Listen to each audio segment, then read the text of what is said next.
favor say aye. Aye. Okay, proceed.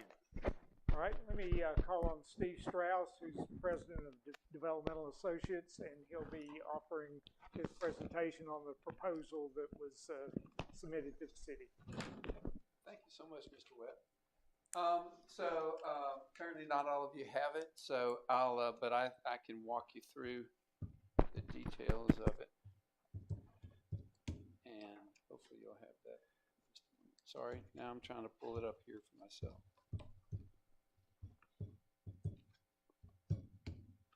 Okay, so thank you all for inviting us to come speak to you today. Again, my name is Steve Strauss with Developmental Associates, and my partner, Dr. Heather Lee. The two of us would be working jointly along with a couple of other of our staff on this project if we were fortunate enough to get this project with you. I have been working in North Carolina local government for longer than I care to remember, probably about 35 years or so. I started off doing some work in the city of Asheville. I grew up in Brevard, North Carolina. I went on to become assistant town manager in Southern Pines, North Carolina. And as I always tell folks, I realized what a terrible manager I was, and I decided I needed to go teach about it since I couldn't do it very well. So I went on to teach at the School of Government for about 3 or 4 years there on their faculty, and then I left there and went to North Carolina State University in 1991. So if you have some allegiances, I'm covering all the bases here. And taught there for about 25 years in their Masters of Public Administration program. While I was at NC State, I had the opportunity to put together a consulting firm. I was a sole practitioner for about 10 or 12 years, and we've been in business now as a LLC for about 15 years now, I think, at this point. Almost 20, right? Okay. And and again, we are the only North Carolina-based search firm that you'll talk to. You may talk to some representatives from firms from out of state, but we are homegrown North Carolinian. And for many years, our whole focus was on North Carolina. We only work with North Carolina clients because we've always been very committed to the state. But we've expanded recently, and we're now pretty strong throughout the Southeast, Virginia, South Carolina, and Georgia, as well as North Carolina. Our team is essentially made up of Heather and myself, 2 other full-time members, and then we have a number of retired local government executives that work with us. They bring a great deal of experience and background to the position and to their work, and they also, again, provide us with a great deal of expertise and information on the ground about local government. So, and we are the largest, we've had the largest number of managerial searches in North Carolina of any company in the last 10 to 15 years as well. So that's just a little bit about us. Let me talk a little bit about our approach. We run a very different approach than you'll hear about from any of our competitors. We go way beyond what a traditional search firm does. And particularly with regard to the way to think about our work is what you're going to get from other search firms is we're going to recruit candidates and help you screen them. We would help you at the same level of recruitment, same level of screening, in fact, probably even more comprehensive screening.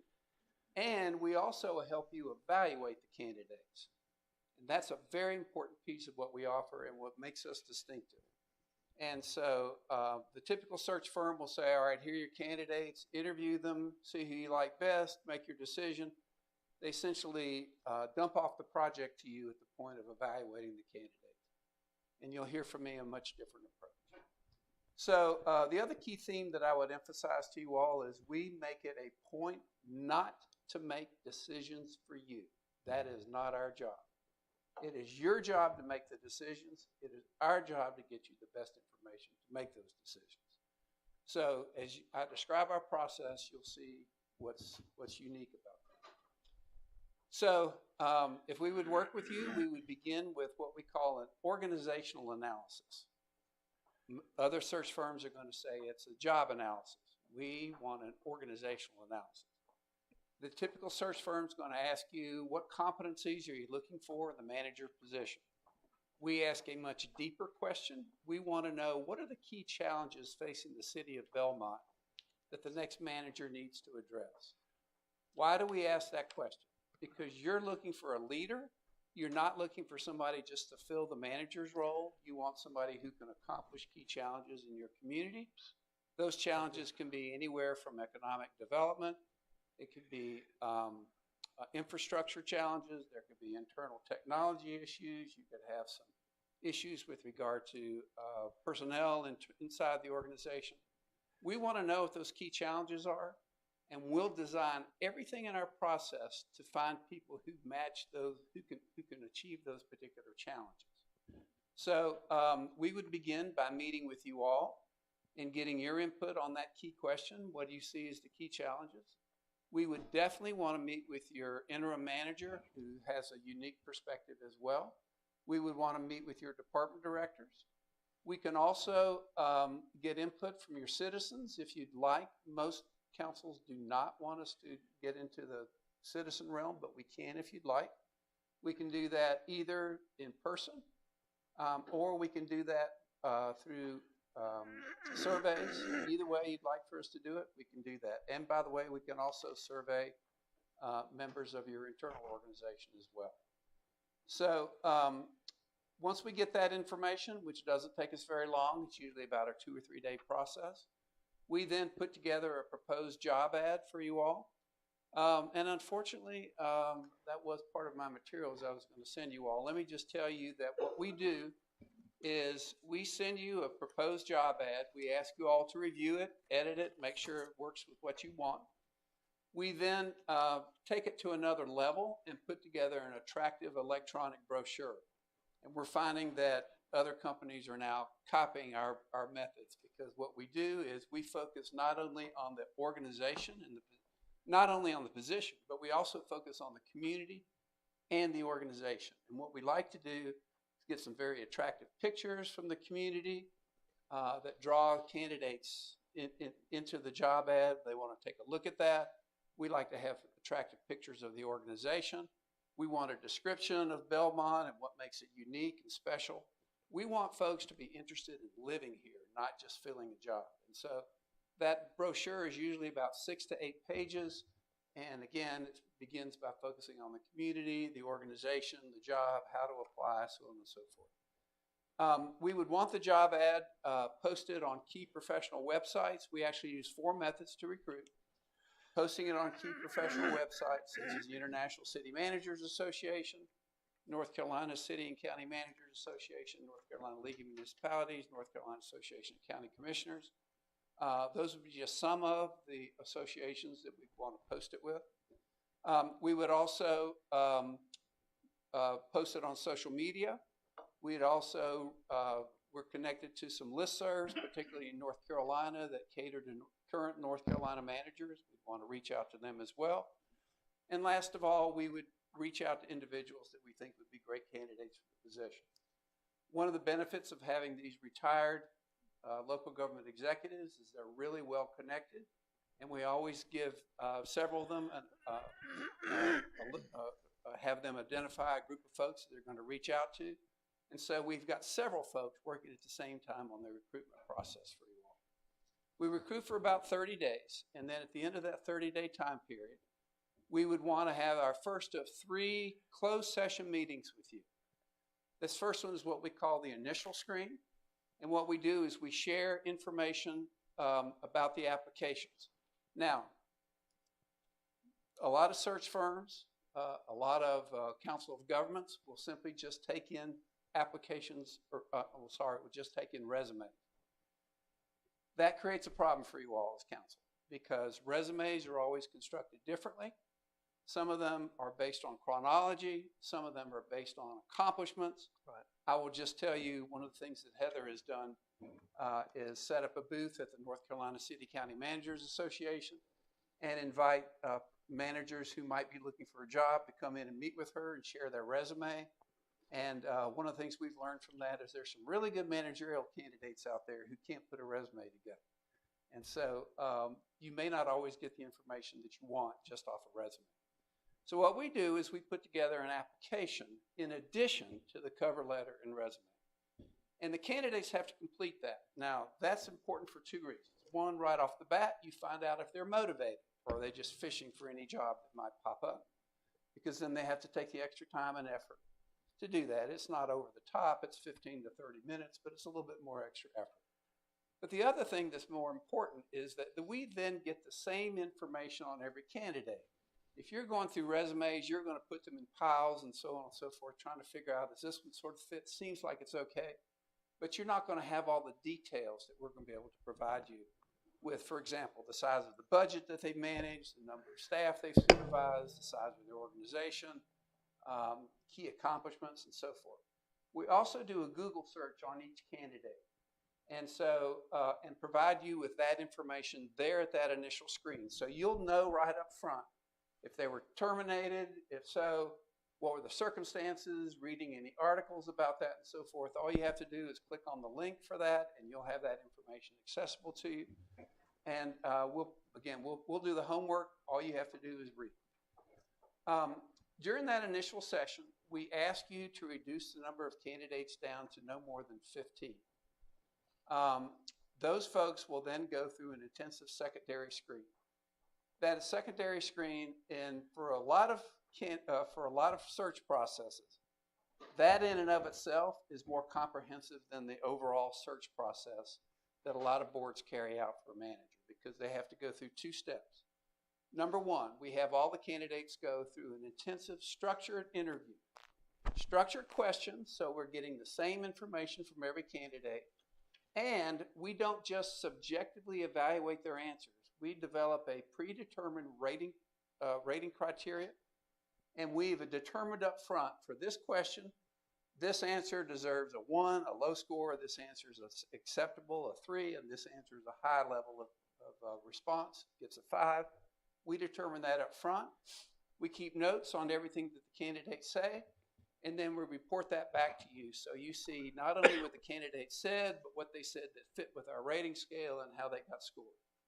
Secondly, we have each of the candidates complete a short essay, several short essay questions, typically focusing on what they've accomplished during their careers.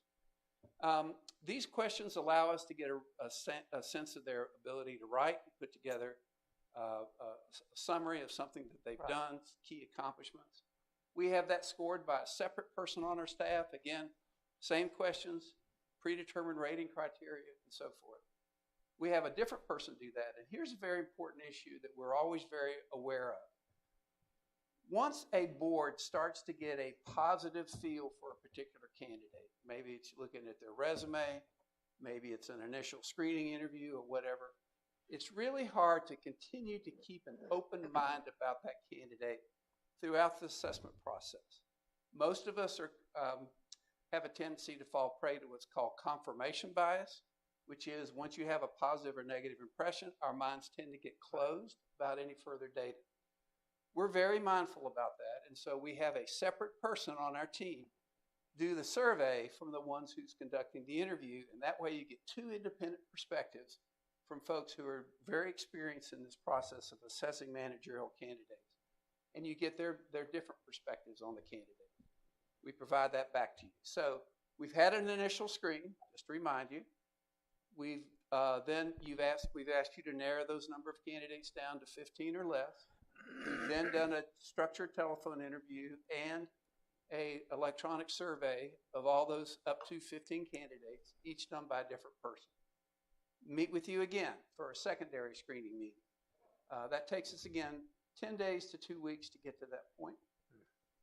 Meet with you, have the interviewer and the person assessing the written answers meet with you as well.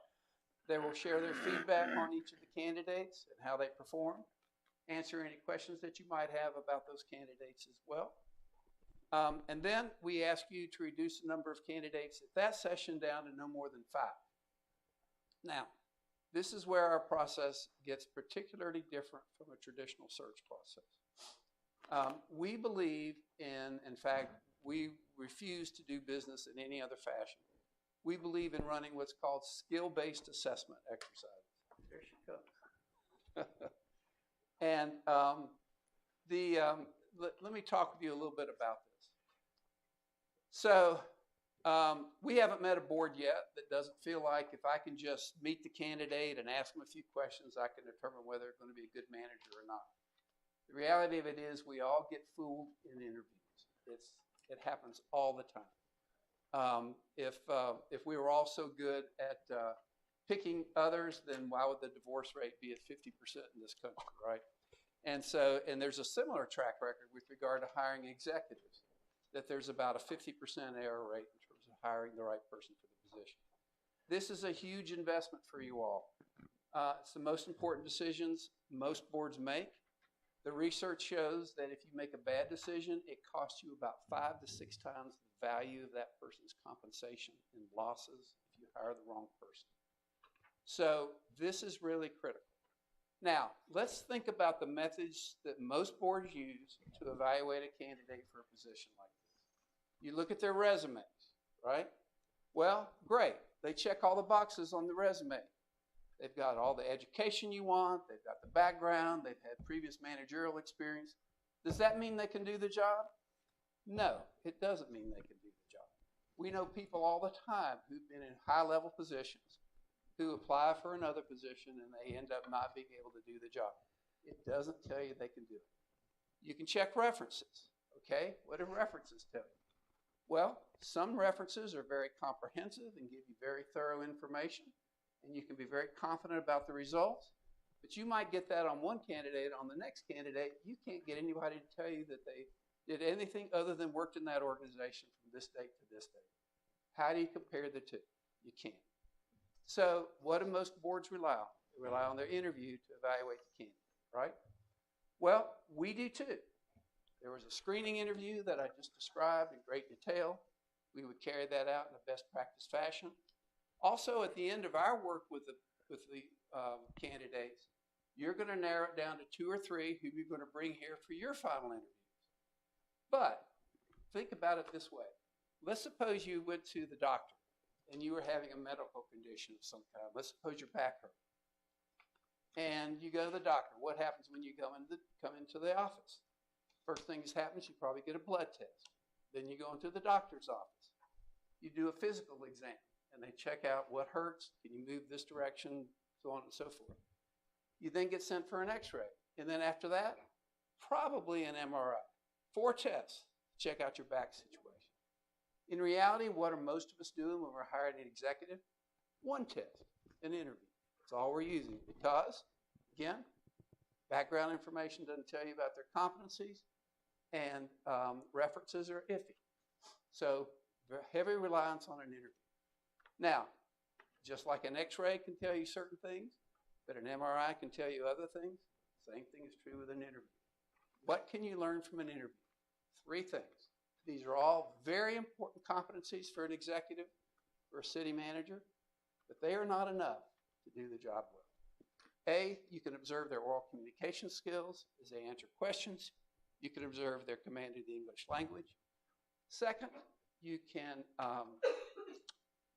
find out what their job knowledge is, so you can ask them questions about budgeting or finance and find out what they know.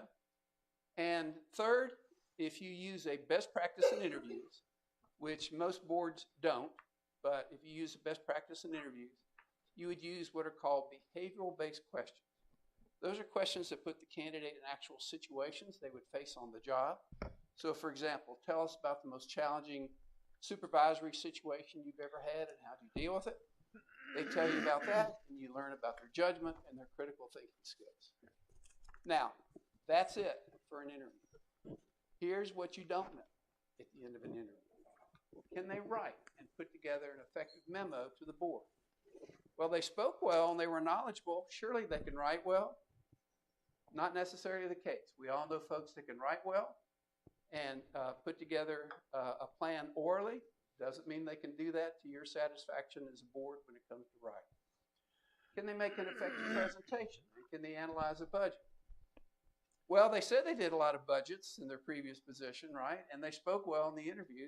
That doesn't mean they can put together an effective presentation because that's a whole nother level of skills that goes beyond speaking and presenting oneself well, those are baseline competencies for a presentation.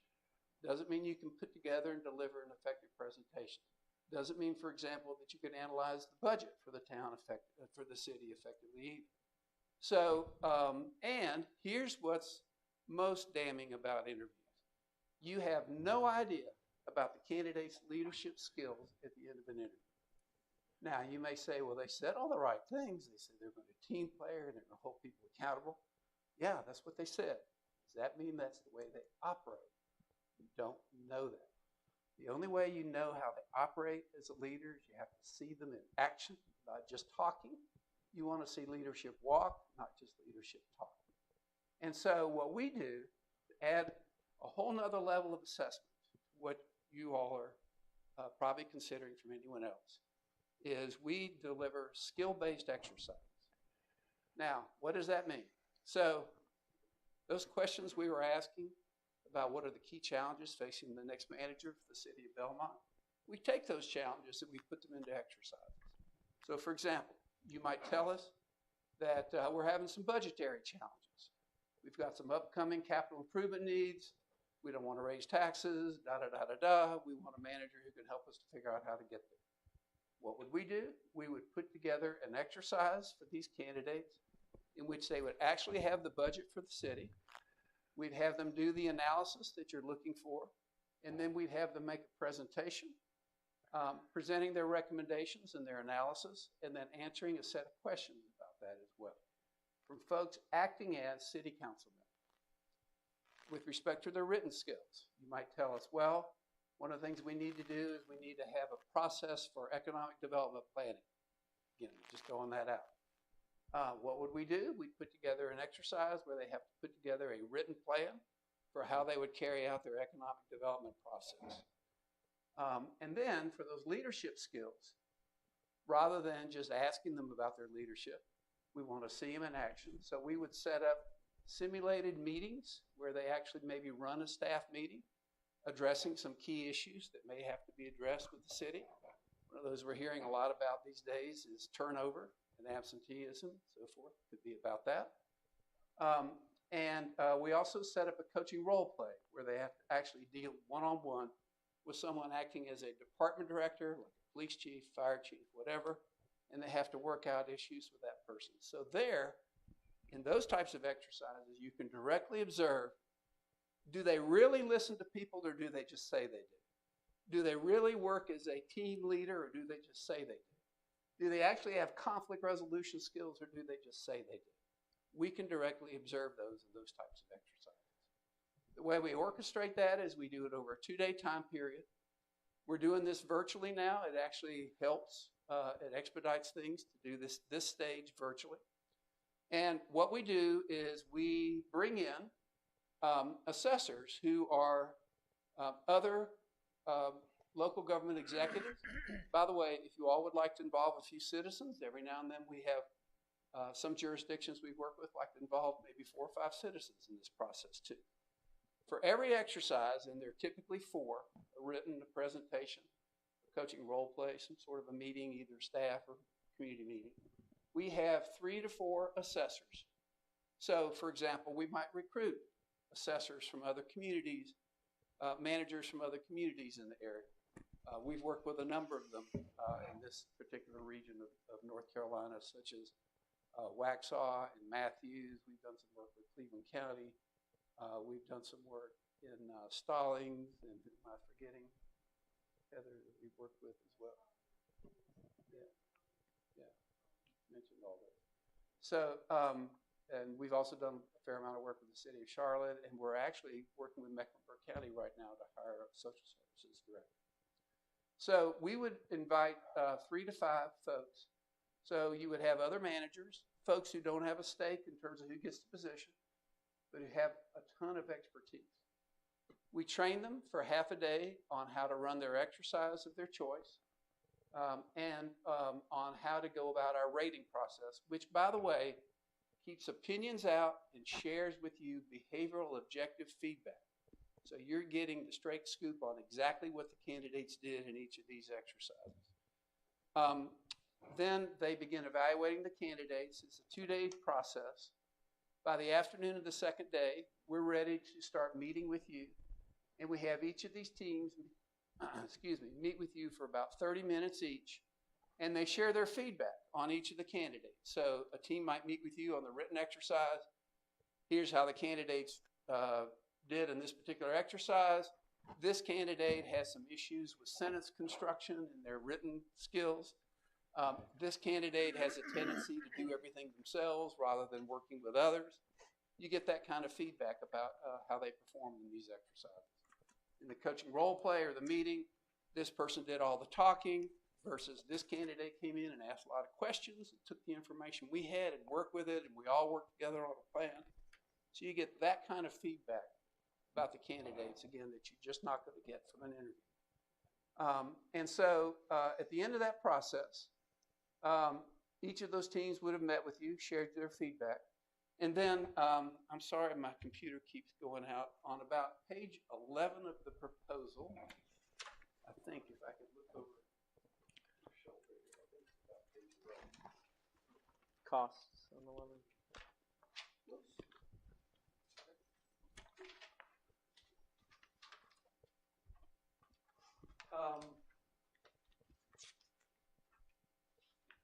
Yes, it's on page 10 of your materials. You will see there an emotional intelligence testing information. We have all these top 5 candidates that have been invited to the process. We have them all take an instrument that has been validated for employment. Again, I emphasize that term because a lot of search firms throw out instruments to use to assess candidates that have not been validated for employment. This one gives you legal protection and gives you accurate information about candidates. It looks at those 15 categories of emotional intelligence. Now, when we're evaluating the candidates in these exercises, we're looking at 2 basic types of competency. Technical capacity to do the job, such as make a presentation, write a plan, analyze a budget, and emotional intelligence. Are they able to deal with conflict? Are they somebody, do they have enough self-confidence to do the job? Our self-actualization has to do with, are they committed to their work? Assertiveness, can they effectively deal with conflicts constructively with others? Can they think and act independently? Are they somebody who engages with others? Are they a team player, social responsibility? Do they handle stress well? Are they somebody who's optimistic when they're faced with challenging circumstances? Are they adaptable? So we look at all those different factors. Now, some of those factors can be observed in our skill-based exercises. So you would have heard directly from the assessors about the candidate's performance in those areas.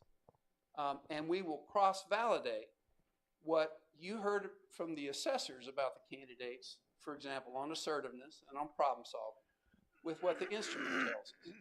That way you have a lot more confidence in terms of the results that you're getting, because if the instrument and the feedback from the assessors tell us the same thing, then you can be quite confident that what you're seeing from a candidate is what you'd be getting. Now, I'm going to throw out some quick data to you. I warned you I have a background in academia, so I hope I won't bore you to tears with that. But the research on interviews is kind of shocking, because the research on how most boards conduct interviews indicates that they get about 20 to 25% validity. In other words, you can understand about 20 to 25% of the candidate's capacity to do the job through a typical board interview. That's it, 20 to 25%.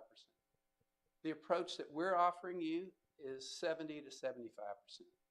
It is not perfect. There is no perfect, we all know this, there's no perfect process for assessing candidates for a job. But this is at least 3 times more accurate. And again, I told you up front, our approach is to try to get you the best information to make the decision. This is 3 times the depth and accuracy of the information that you are accustomed to when you're evaluating candidates for a job. And so it's a much more comprehensive, thorough process. To wrap it all up, we can help you, if you'd like, with your final interviews. We can actually design a few questions based on what we learned about individual candidates that you may want to consider. Ask those candidates. And last of all, we offer If you look at the back of at page 10, we offer coaching to your successful candidate. We have learned so much about the candidate through our process that we feel totally, and we have the skill set that we offer coaching to your successful candidate. You want them to hit the ground running. We want them to represent not only the city of Belmont, but Developmental Associates well. And so we want to make sure that they have accurate feedback about what they do well and about what they need to work on. And also we inform them about those challenges, again, that we learned about early on. So they can be really focused on those and have a good plan coming into the position when they start. You all may have some questions for us. I'll stop at this point, throw it open. You all have that. I have a few Yes, sir. questions actually. So kind of the first step, which I guess is the kind of selection process before you go into, or before we kind of narrow it down to X amount of candidates. So when you post, or however, I know you mentioned a few things that you do, but post it on, the professional website, social medias, and reach out to candidates. How many, like on average, are you looking that you guys, I guess, I don't want to use the word weeding out, but kind of your initial selection process, right? So before it comes to us, do you generally, if you don't meet the minimum qualifications, you just go ahead and remove them from the list? Or how does that work? Yeah, that's sort of, we divide and conquer, so that's sort of my space. So we have you decide what your minimum qualifications are. We encourage you to be as flexible about those as feels proper for the position. So if you want, for example, bachelor's degree, but prefer a master's degree, if you would consider somebody without a bachelor's degree if they had excessive experience in a particular area. We frame it that way. Mm-hmm. And because we use something called NeoGov, governmentjobs.com, it's an application portal that forces the applicant to put in information and say, what's your highest degree, what's your highest budget size, and so on and so forth. So if people don't meet your requirements, we don't want to waste your time with you having to review them. But it's your data. And so on request, we provide all of them. We don't just rely on the mechanical process of this application portal, which some folks do. We actually eyeball it. So we ourselves go in because we know that sometimes candidates aren't as tech savvy, right? Or they hit the wrong button. And so we don't just rely on the mechanical aspect of somebody who doesn't pass the minimums. We go in and make sure that somebody did things correctly so you don't miss a candidate. Or we may see somebody who's on the margin, maybe on the bubble, and we'll add them to the list and we say they failed minimum and preferred requirements, but we think we might still want to look at them. Gotcha. And that all depends on that organizational analysis, because if you have a particular area of interest or desire for competencies, but we end up having somebody, I'm thinking of a candidate right now, his entire career was in fire safety, but was this incredible leader, and went on to be an assistant town manager, now wants to be the number one seat, he can't get a look because he spent the bulk of his career in fire safety. Well, there'll be a community out there that's the right fit for him, but he may not pass the minimum or requirements. He might be, if you were open to that, he might be the kind of candidate that says, well, he can pass the minimum preferred, but you can accept that. Okay. Got you. No, thank you. And then another one kind of in regards to the assessors you had mentioned, is that picked by council or is that picked by you guys? We are totally open to any feedback that you all have. Most councils simply defer that to us, but we are totally fine if there are folks that you want us to reach out to include. We're glad to do that. If there are folks you don't want us to include, which often happens too, we're glad to make sure that we don't include them. Got you. Okay, no, I was just curious. Thank you. Yeah. And those people understand the sensitive nature of what they're doing, because this is a small area. Right. Absolutely. Yeah. And we also, North Carolina law is very friendly to a process like this. You don't have to reveal the names of any candidates until you finalize your decision. we have all of our candidates sign the ones that get to the final stage. We have all of them sign statements of confidentiality. And when we train these assessors, they also are trained on the importance of confidentiality. They sign statements of confidentiality. And the other good thing is all these folks know what it's like to be looking for a job in another organization. And they know how important it is to maintain that confidentiality. So we don't have that. There are two downsides to our process. One of them is there's so much exposure to a lot of people in our process for the top candidates.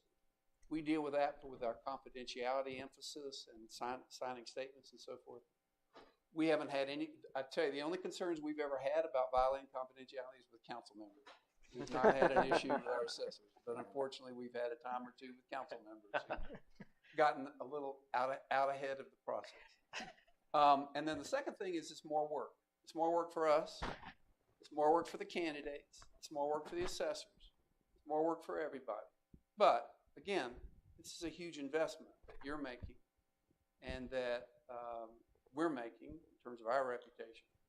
And also you want to see if the candidate's motivated. Do they really want this job enough to put a little time and effort into preparing for it? And if I recall correctly, your timeline is about 10 weeks.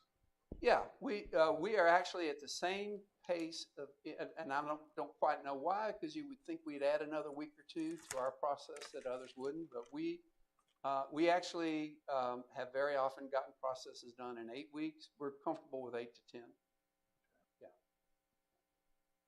But ultimately, you give us a lot of data, but the decision is ours. It's totally your decision. Obviously, it's your decision. We have no legal right to make any of those decisions. Yeah. Nevertheless, a lot of consultants will play God with information and filter what you get and so forth. We make it a principle. We've been asked by boards, who would you recommend? We're not going to recommend. But here's how you look, but this is our job. Here's the data, and here's how to look at it. So for example, we ran 4 exercises for these candidates. We had one candidate who did really well in these technical areas. They made a great presentation, and they put together an excellent written plan. On the other hand, they were pretty weak in the leadership exercises, relatively speaking. Here, on the other hand, you have a candidate who was okay on the technical exercises, but they really demonstrate a lot of upside with regard to their leadership skills. We help you all to sort of see that and think through those kinds of issues. Gosh, wouldn't it be great if there was someone that knocked it out of the park in all areas? That would make it easy, wouldn't it? It does happen. We don't promise that. I will just tell you, our process, now, we know, again, if you've got limited data, it's a lot easier to get snowed by a candidate. If you've got really comprehensive, thorough information, you understand much better what you're getting. You understand there essentially are very, very few candidates that come in that are going to check every single box you've got. But you have to make some decisions sometimes, and those have to do with, all right, here are the strengths and weaknesses of this candidate. Here's what we need as a community. Here's what our staff strengths and weaknesses are, and this may be a good balance in terms of what we need. So, again, we help you to sort through all that. I won't stand up here and promise you that you're going to get the perfect candidate because, again, this is a very intensive process. I will tell you this, you will know what you're getting in a candidate. I will promise you that. Can you go over the fee structure as well in regards to costing? Yes. Actually, got it back up. So if you would look at page 11, our basic, now, by the way, we do not have any hidden costs. We don't pay you for our travel. We don't pay you for, we don't charge you for travel. We don't pay you for our travel. We don't charge you for our travel either, or charge you for meals or anything like that. So what you're seeing here are the fees. Our fees have actually gone up a little bit since we went virtual because we used to do everything on site. And we have found huge advantages to running these skill assessment exercises virtually. It's easier to get assessors. It's easier to get a broader range of assessors and so forth. As a result, our costs are up a little bit, but our clients used to have some costs as well to bring in assessors, to house them, feed them, set up a location, so on and so forth. Those costs are completely gone now. The only other additional cost is for each of those candidates that you want to bring into the assessment process, we do the EQ analysis. You'll see there on the additional options section. And our fee for that is $200 per candidate. And so that's a maximum of 1,000. And then we provide coaching for your successful candidate. That's another $250. So those are the only fees you would pay to developmental associates. Now, we do not include a background investigation. You all may have somebody with the city that you'd like to use for that. I know there's a couple of good firms in Charlotte area. We also have a retired police chief. He was actually the chief at North Carolina State. He does an excellent background. That's somebody else that we can connect you with. That's typically $2,000 to $2,500 for that. And we definitely recommend that for anybody that you make a conditional offer of employment to. And then we do for, if you want us to post the job ad, we only charge you for the expense of the advertising. We don't charge you for our time posting the job ad. Some of our clients like to do that themselves. We're seeing a trend towards having us do that. In fact, one of the things that we always hear about from our clients who've used other firms is we reduce the amount of work that they have to do, their staff has to do dramatically. And one of those that tends to be offloaded these days is they ask us to post that. So when you say the ad, you mean to like the general postings that you mentioned up front? Yeah, to... like the ICMA, City Okay. County Managers Association. So, and that's usually between 50 and 100, around 1,500. Depends on how widely you post. Yeah.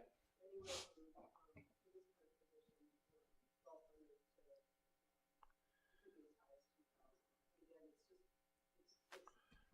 what, if you were doing it yourself, it would be the same thing. So if you were going to advertise, it would be the same thing. You just take that administrative burden off. And sorry, one more time. Can you remind me what the EQI is? Yeah, that's the instrument that's described on the preceding page. Okay, perfect. Thank you. Yeah.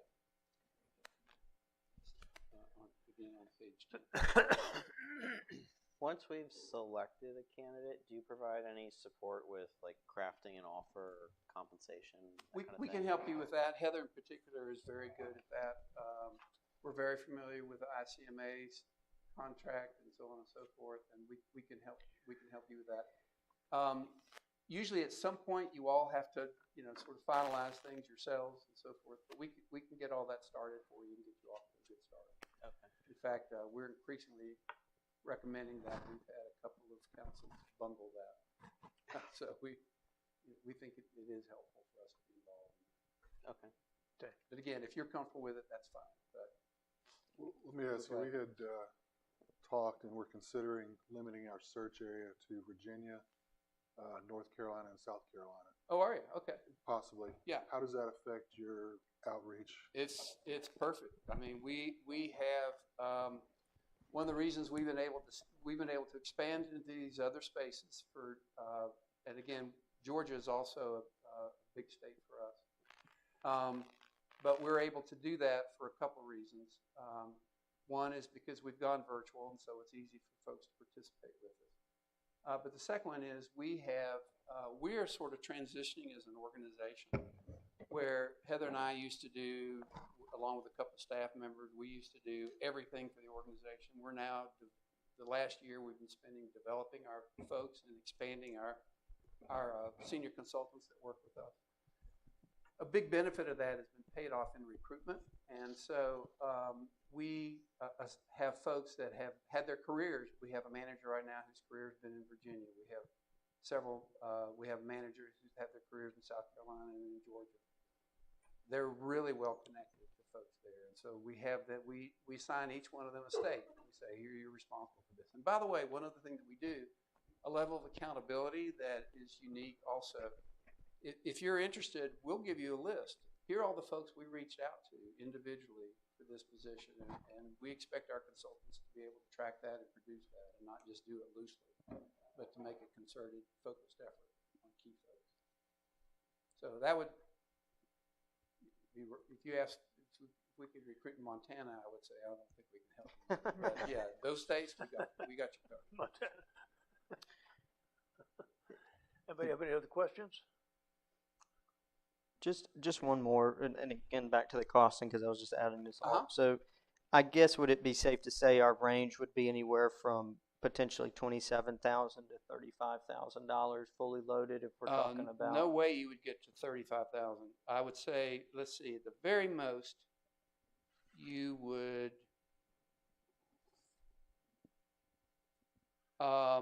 maybe 27. You would not get to 30. Okay. Would not be 30 for sure. Cool. It'd be less than 30. And then Barry, this might be directed to you. Do we generally, I don't know, do we do background checks internally? That, no, I mean, you would use an outside use an outside. consultant for that work. Yeah, you should definitely use an outsider for a manager. You don't want your police department checking up on your manager for sure. Go ahead. Thank you, Steve. You're quite welcome. Thank you for the opportunity, and we'd love to work with you. If it doesn't, by the way, Heather didn't mention she's also a retired faculty member, and one of her students is a famous person from Belmont. Who's that? Oh.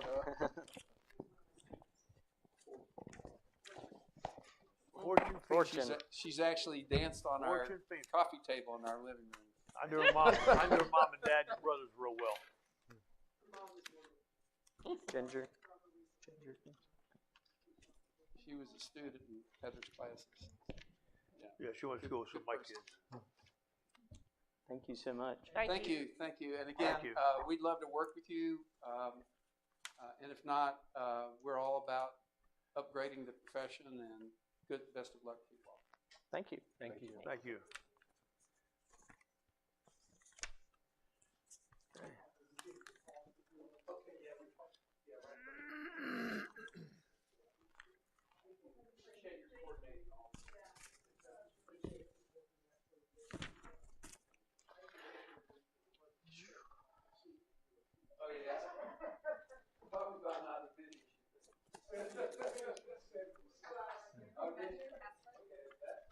That's his, he did that.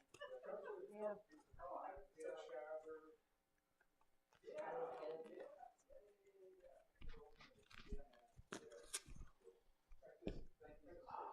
Thank you. Good to see you. Thank you. What's that? Yes. Okay, good.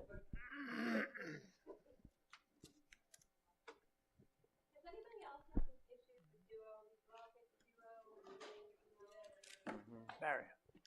Is he the one that hired you in Pollination? Yes. Well, that's the firm that Kingsmouth. It lets me access my email, so that's, I don't, Code? Yeah. No. oh, Yeah, like, well, I sign in, and Hey then there. it does this thing where, like, Duo pops up, and it's like, do you How want you to doing? send a text? I hit yes, it sends me a code, and then I log in. Yeah. I think I'm good. Oh, yeah, I don't know, I just started doing that like a month ago, so it doesn't ask, I mean, I'm able to get in, so yeah. hasn't Okay. been a problem yet. Let me introduce Lisa Ward. Lisa's with the Mercer Group, and she's here to present their proposal to you this evening. Good. So you have a copy of my proposal in front of you. I wanted to just, first of all, thank you for the opportunity. I appreciate being here this evening and being able to share kind of our process with you a little bit. And a little bit about myself. I'm retired military, so 23 years in the Navy, Army, and Air Force, 3 branches. My colleagues joke around and say I couldn't keep a job, so I had to go to the next branch, but it was a great experience for me.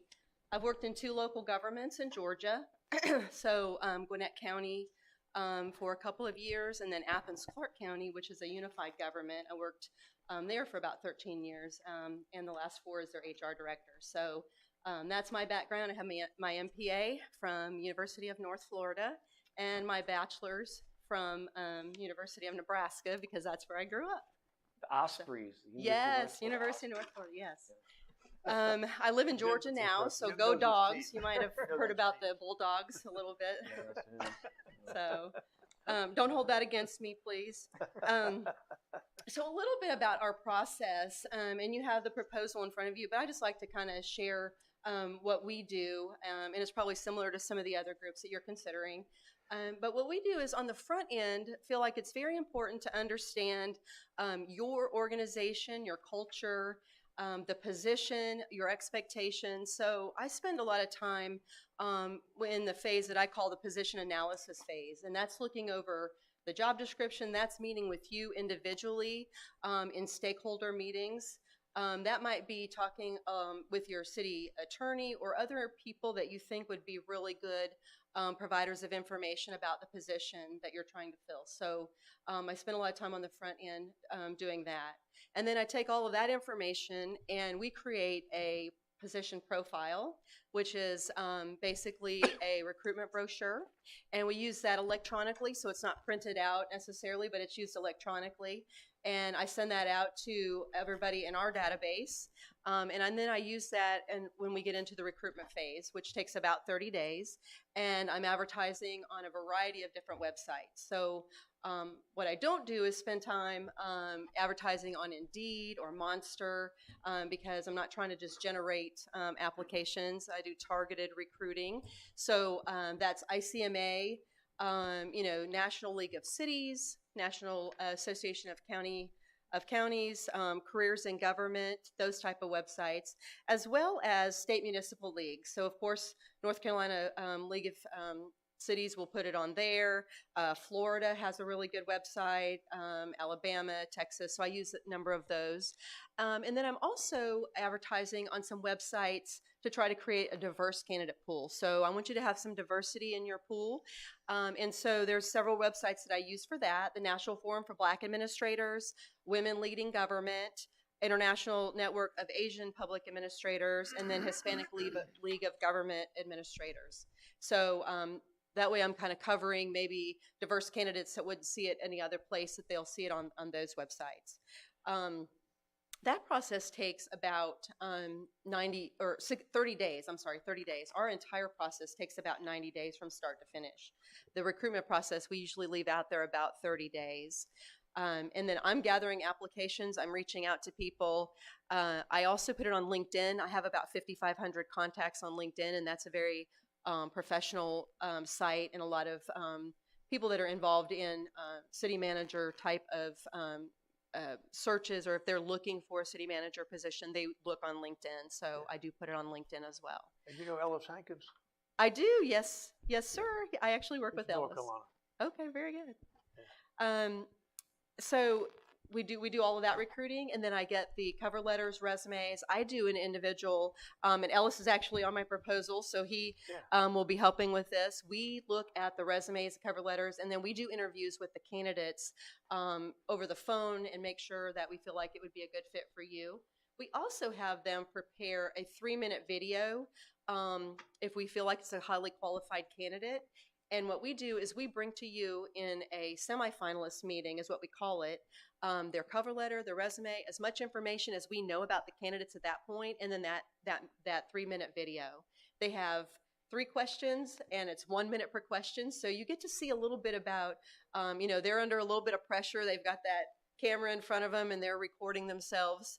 And so they're answering the 3 quick questions. So you can kind of see their communication style and get a feel for that. Once we do that, I'm yes, sorry. sir. I'm being distracted. No. My proposal seems to only have odd numbered pages. Am I the only one? Yeah, mine does too. Okay. I feel like I might be missing some of what you're saying, and that might be yeah. There's some here. Here, Jim. Here.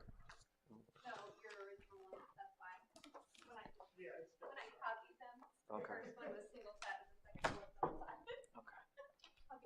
All right, sorry. I was just very distracted. Oh yeah.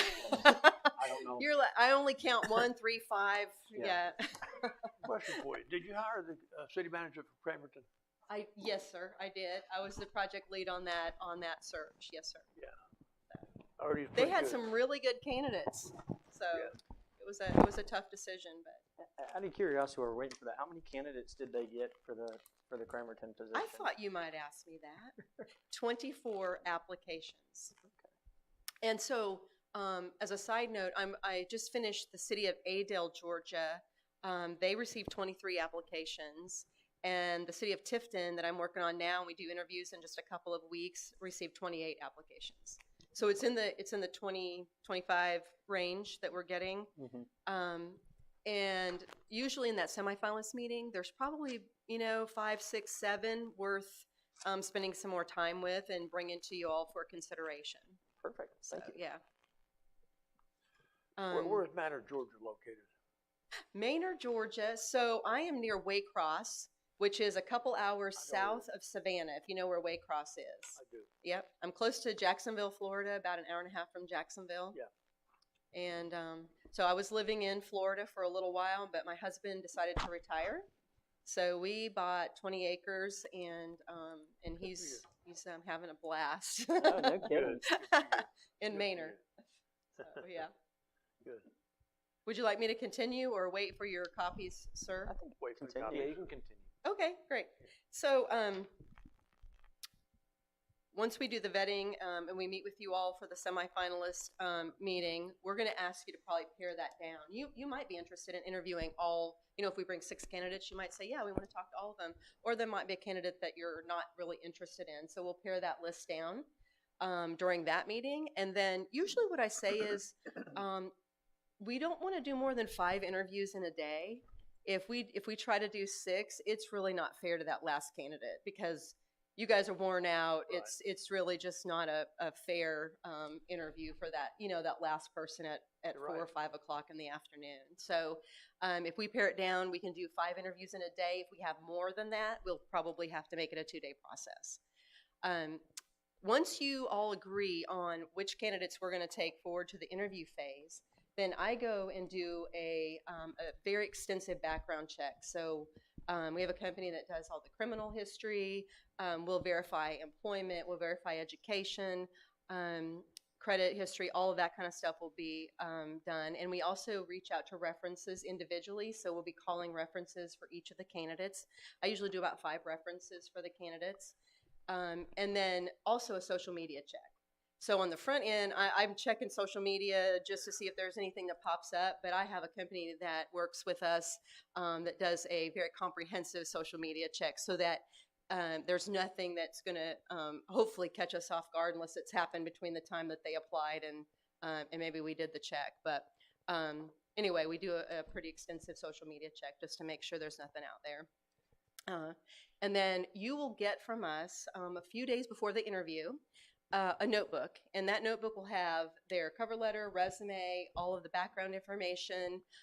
It'll have the reference check information, along with a candidate questionnaire. So I have the candidates prepare a questionnaire. It's usually 10 to 15 questions, and I like to do that so that you can see their writing, kind of their writing style, Right. give you a little bit of familiarity with that, and then it also gets some of those questions out of the way that you maybe don't want to spend the interview asking what's your leadership style or tell us about 2 projects that you're proud of or that kind of thing. You can spend the interview really focused on getting to know that candidate. And in that notebook, I'm going to provide you with about 18 questions that you can ask the candidates. And I will select some targeted questions for each candidate. So there might be some things that that come up in the background check, or maybe a reference said something about a candidate, and I think you all might want to ask or learn a little bit more about that. That'll be one of the interview questions. Yeah. And so that notebook will be very comprehensive. You'll be able to if you spend a couple hours reviewing all of that, you'll be able to conduct an excellent interview with the candidates. I'll be there that day, and maybe Mr. Hankins Ellis might come with me. We'll be here to oversee the process of the interviews and and get you familiar with the candidates. We usually spend about an hour with each candidate, about 60 minutes, and then we do a 10-minute break in between, and then have lunch on site, so about 30 minutes for lunch. So it's a pretty jam-packed day, but it's good.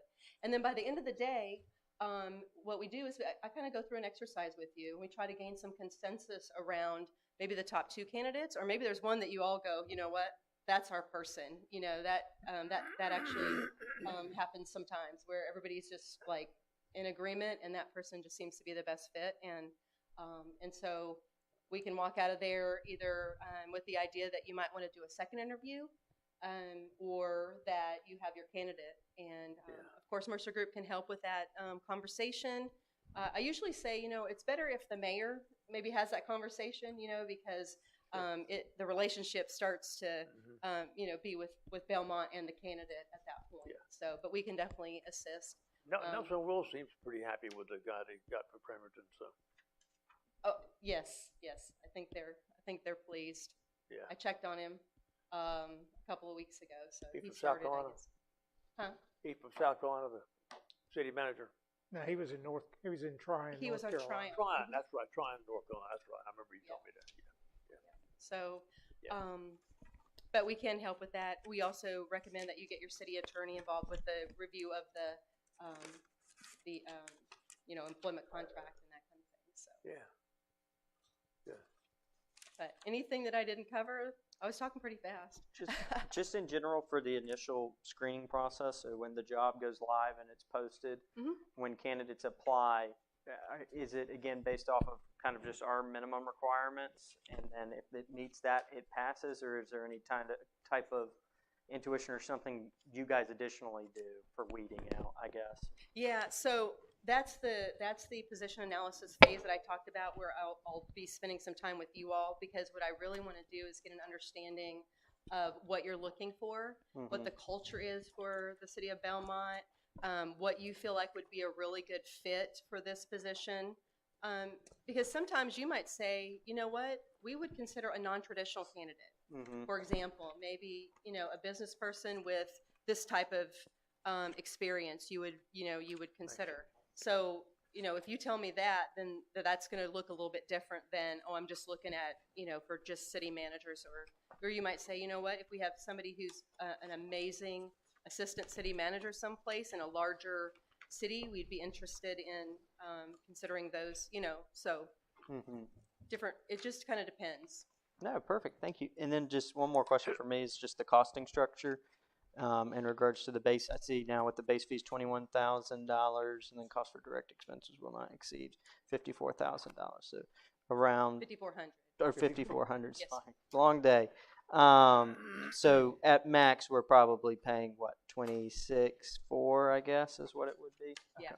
And I don't, the expenses, basically that's, and I'm going to provide you with receipts of any expenses that we have. So it's going to be advertising, which lately it's been running between $1,800 and $2,000. So, and then the other expenses will be the background checks, and then my travel to Belmont. So if I'm here just once for the interviews, then it's just a hotel and mileage. Got you. Thank you. Probably won't even get to that point. Anybody have any other questions for Lisa?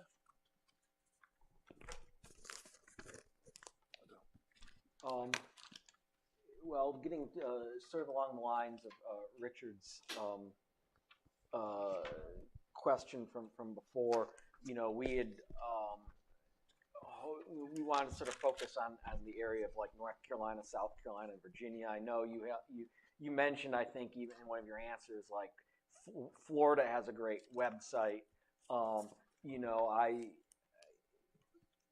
you able to, if we say we want to focus just on the immediate area, is that something that you all can do? We want to make sure that it's a good fit, and perhaps someone from Montana or as New lovely York. Well, definitely New York, or as lovely a state as Nebraska, and I've been to Lincoln, Nebraska. Yes. It's very nice, but maybe they might not be familiar with what's going on in Belmont, and what's there'd be a higher learning. They might be great, but there might be a higher learning curve as well. Right.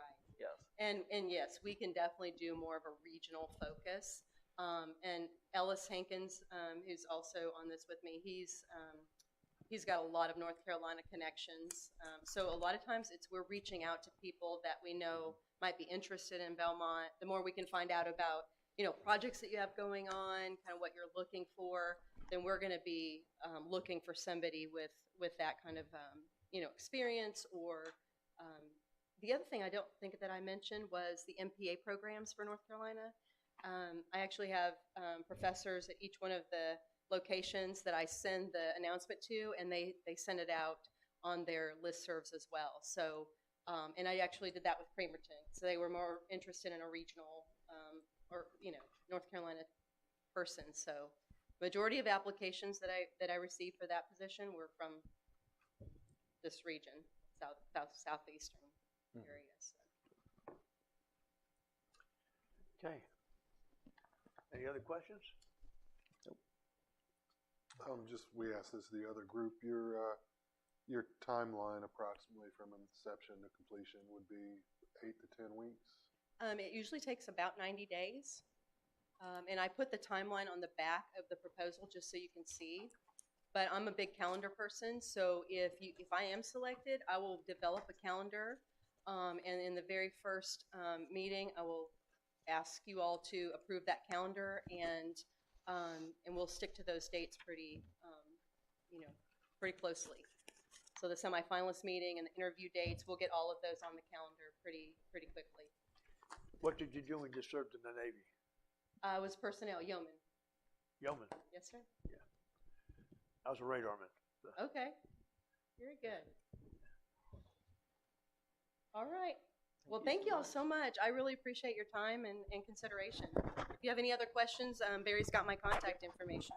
Thank you. You got a phone number on there too, so we can reach you. Yes, absolutely. Very good. Thank you, Lisa. My pleasure.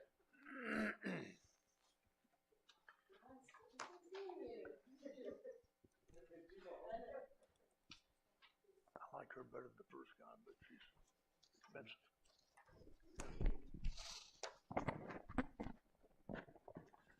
Anybody else coming in? Central Line? Not slated till 5:30. Oh, Central Line is? Trying to spread them out Oh, evenly. okay. I didn't realize they were coming in. I thought They are, I think. Oh, okay.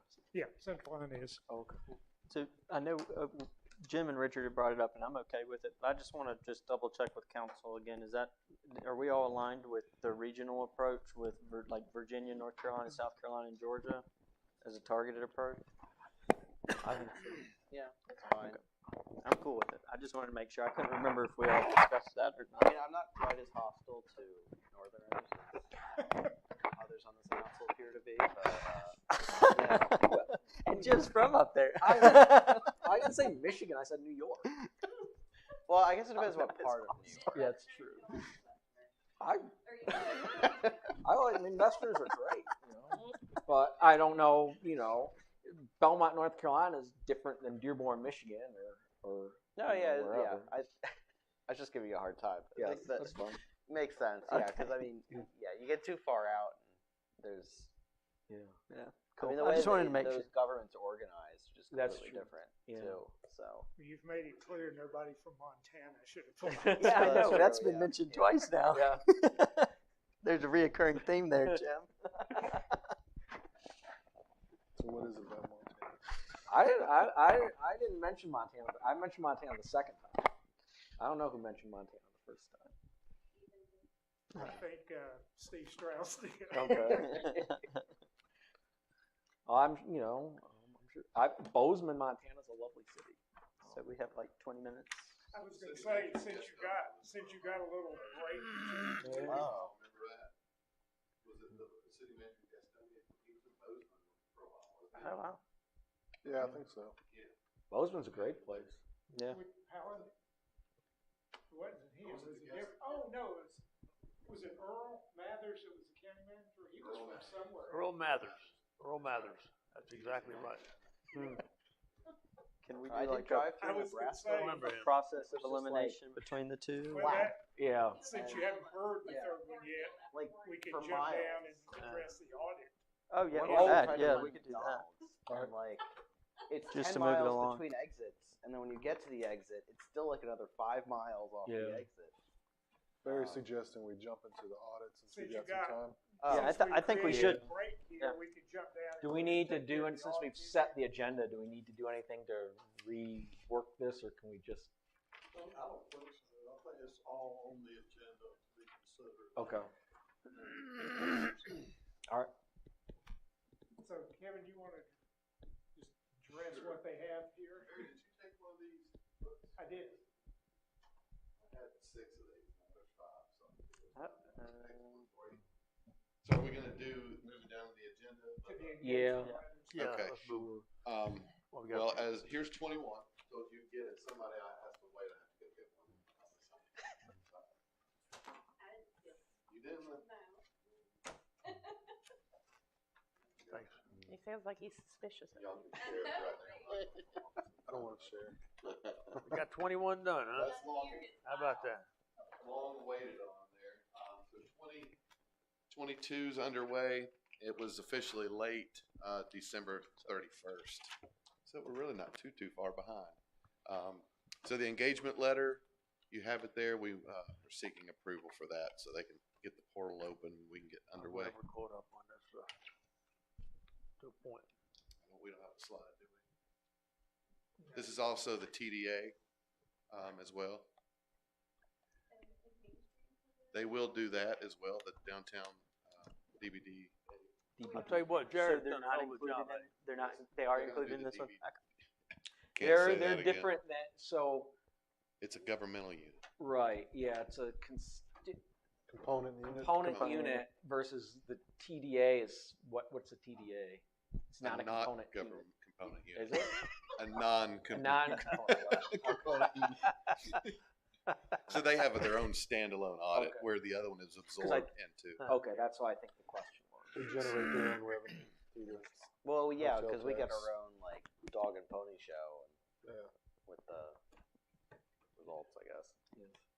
It was like 5 minutes, but it's the most efficient audit presentation I've ever seen. But Jared worked his butt off to get this stuff done.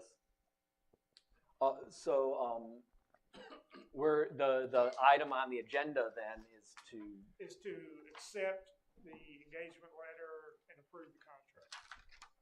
does anyone have, so we're talking about the 2022 audit. 2021 2022 audit. or 2022. So this is for our information.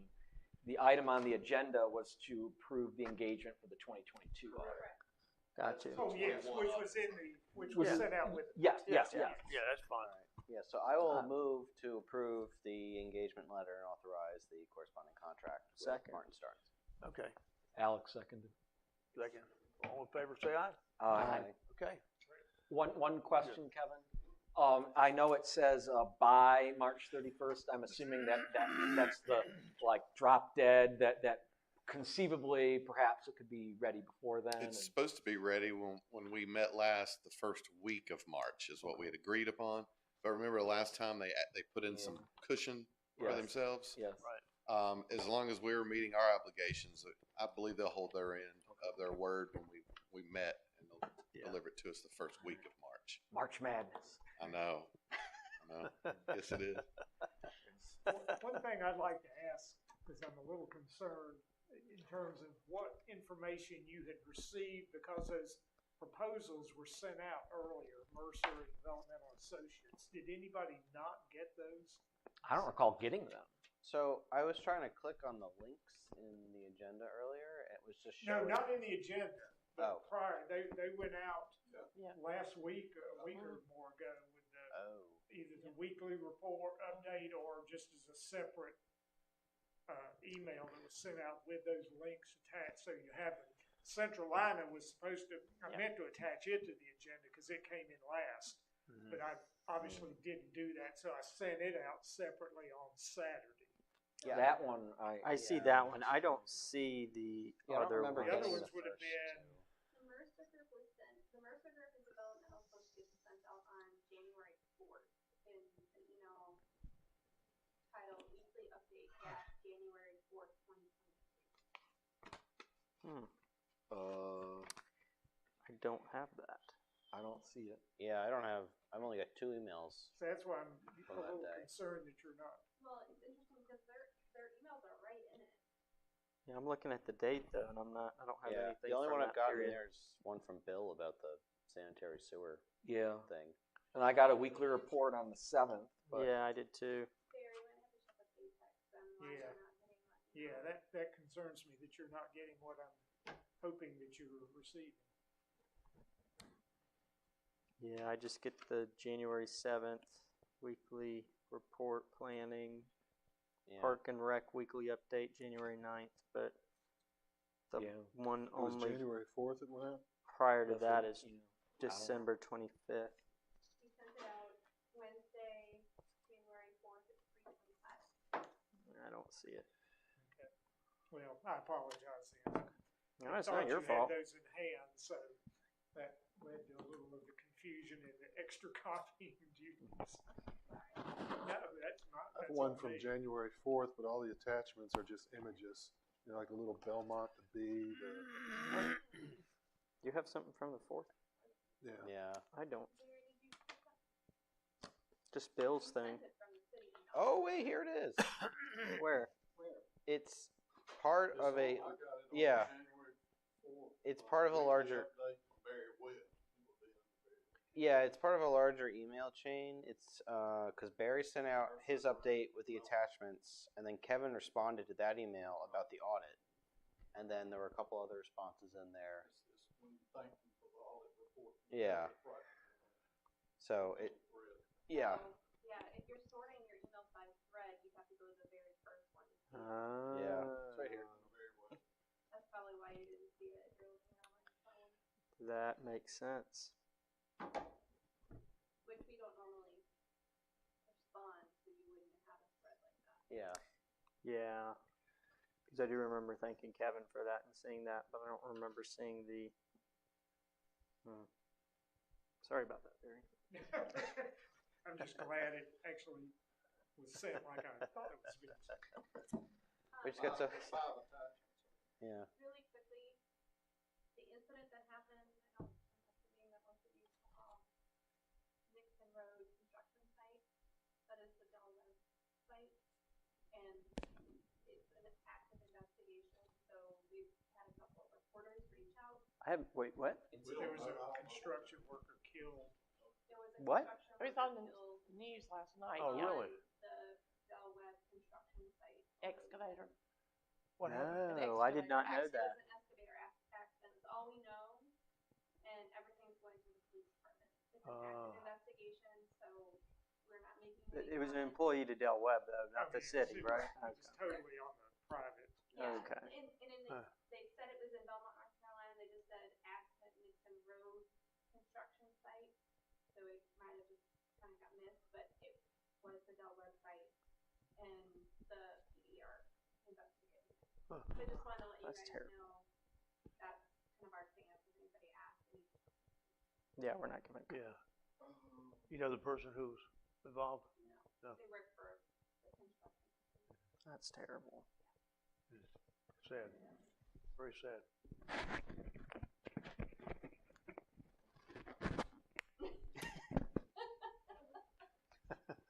Yeah, and Channel 3 News posted 6 and 11 last night. I did not see it. I'm surprised I didn't see it Well, on I saw social something media. floating around saying it was an Amberley, but I forget who put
Well, that's what happened to me. I couldn't get into it or anything.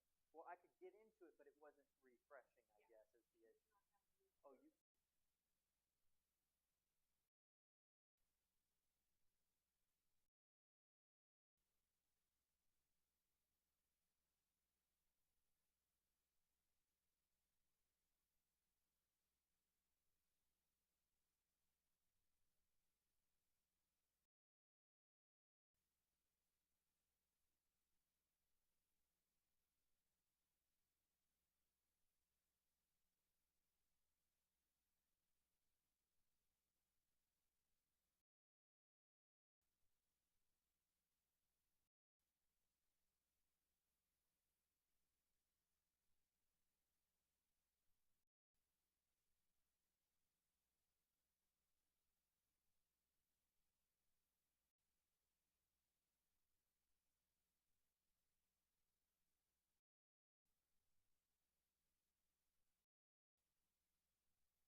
Oh, really? School, yeah, governmental. That would be If you ever want to come up, interesting. me and Jerry can kind of show you a little Yeah, bit I would about love this. that.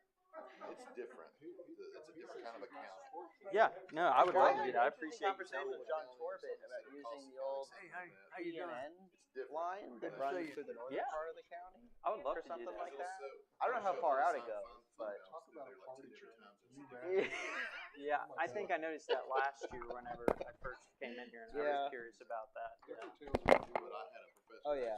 show us. well, I mean, they've got some issues with their Yeah, I permit. appreciate that. I'll take you up on that offer. I don't know how that'll shake out. Did you get that? Tim? Hello. Doing okay? Happy New Year. Happy New Year. Good to see you. Good to be seen. I feel like it's deja vu. Last time I was here for your About that, huh? retreat about this time. Yeah. What amazing progress on this building. When I pulled up, I thought, oh my goodness. Yeah. Jamie, it's actually the other PDF. Sorry, the presentation. This one? Yes.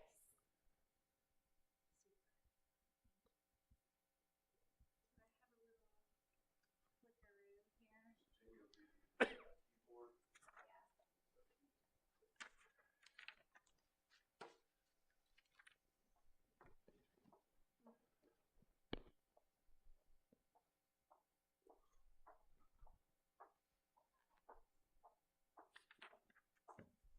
So would you like me to just get started? Yeah. Okay, wonderful. Well, thank you for inviting me here tonight, Geraldine Gardner. You don't remember my name, from Central Iowa Regional Council, and just delighted to be with you all this evening to talk a little bit about how we can support you all in the search for your next city manager. So I just want to walk through a couple of details from our proposal. Got a few slides just to recap a few things. You all know our organization. You're a member of Central Iowa. We serve our local governments in the 9-county region. But one of our main objectives in meeting our mission of expanding opportunity and quality of life is really to support our local governments. It's in our interest to make sure that you all have the information, the services, the support that you need to do the work for your communities, and certainly ensuring that you have top talent, highly qualified, capable leaders in your local government is really part and parcel to our mission of supporting our local governments. So our team that would be working with you if you wanted to select Central Iowa would be myself. I would be your primary liaison to the council and facilitating your engagement in selecting your manager. Our HR manager at Central Iowa, Venetia White, has over 20 years of HR expertise. She is a certified HR professional. She does recruitment, all of our recruitment. She did our hiring process to select me. So she has experience in executive recruitment. She will lead all of our HR technical process steps and candidate engagement. My colleague Kelly Weston, who's the Government Affairs and Member Engagement Coordinator for Gaston Municipalities, will be the overall project manager. So between the three of us, we will be offering different sets of expertise into the process. But we're your partners in this. We will work for the board, for the council in this. And we have lots of success in terms of working with other boards and organizations across the region. We haven't had a lot of turnover in managers in the Central Iowa region, which I think speaks to what a wonderful and dynamic place it is to be a manager in this region. We most recently served the town of Troutman in 2019, right in the middle of the pandemic, in their manager recruitment process.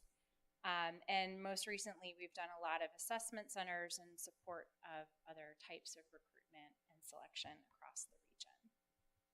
I think our approach that we bring to you into the table is multifaceted, but primarily rooted in the fact that it's in our interest to make sure that you get the most qualified candidate to serve alongside of you in the work of the city of Belmont and to be that bridge to not only the community, but also to your staff and administration. We bring an objective lens to the process. We are 100% neutral in the outcome. We will work with anyone you choose, both in our capacity as Centralina, but also knowing that this candidate has to work effectively with staff as much with council. We will be collaborative with you in designing a process that's going to meet your needs. And because we are service oriented in our approach, we are really driven by a desire to be as flexible as possible. So we're not going to be the type of partners that say, oh, it's not in your scope of work to do this. We will do whatever we need to do to make sure that you get the right candidate. Now, in designing an approach and putting together some ideas for a proposal, it was a little challenging because we like to be so collaborative. And we feel that finding the right manager to be in this role really depends a lot on what you want to get out of the recruitment process. So a couple of questions that I just wanted to throw out that we didn't know when we put together the proposal, but we would like to explore with you moving forward if we were selected. So the first is really understanding your timeline. Is this a national recruitment that we're doing to find talent, statewide or the Southwest region? Are there particular milestones that you have in your process? For example, you would like someone to be in the role before the start of the fiscal year or in the next 90 days. All of that will really drive our approach and the depth of the process. Another really important part of process design is understanding what are those key qualities and competencies that are specific here to Belmont.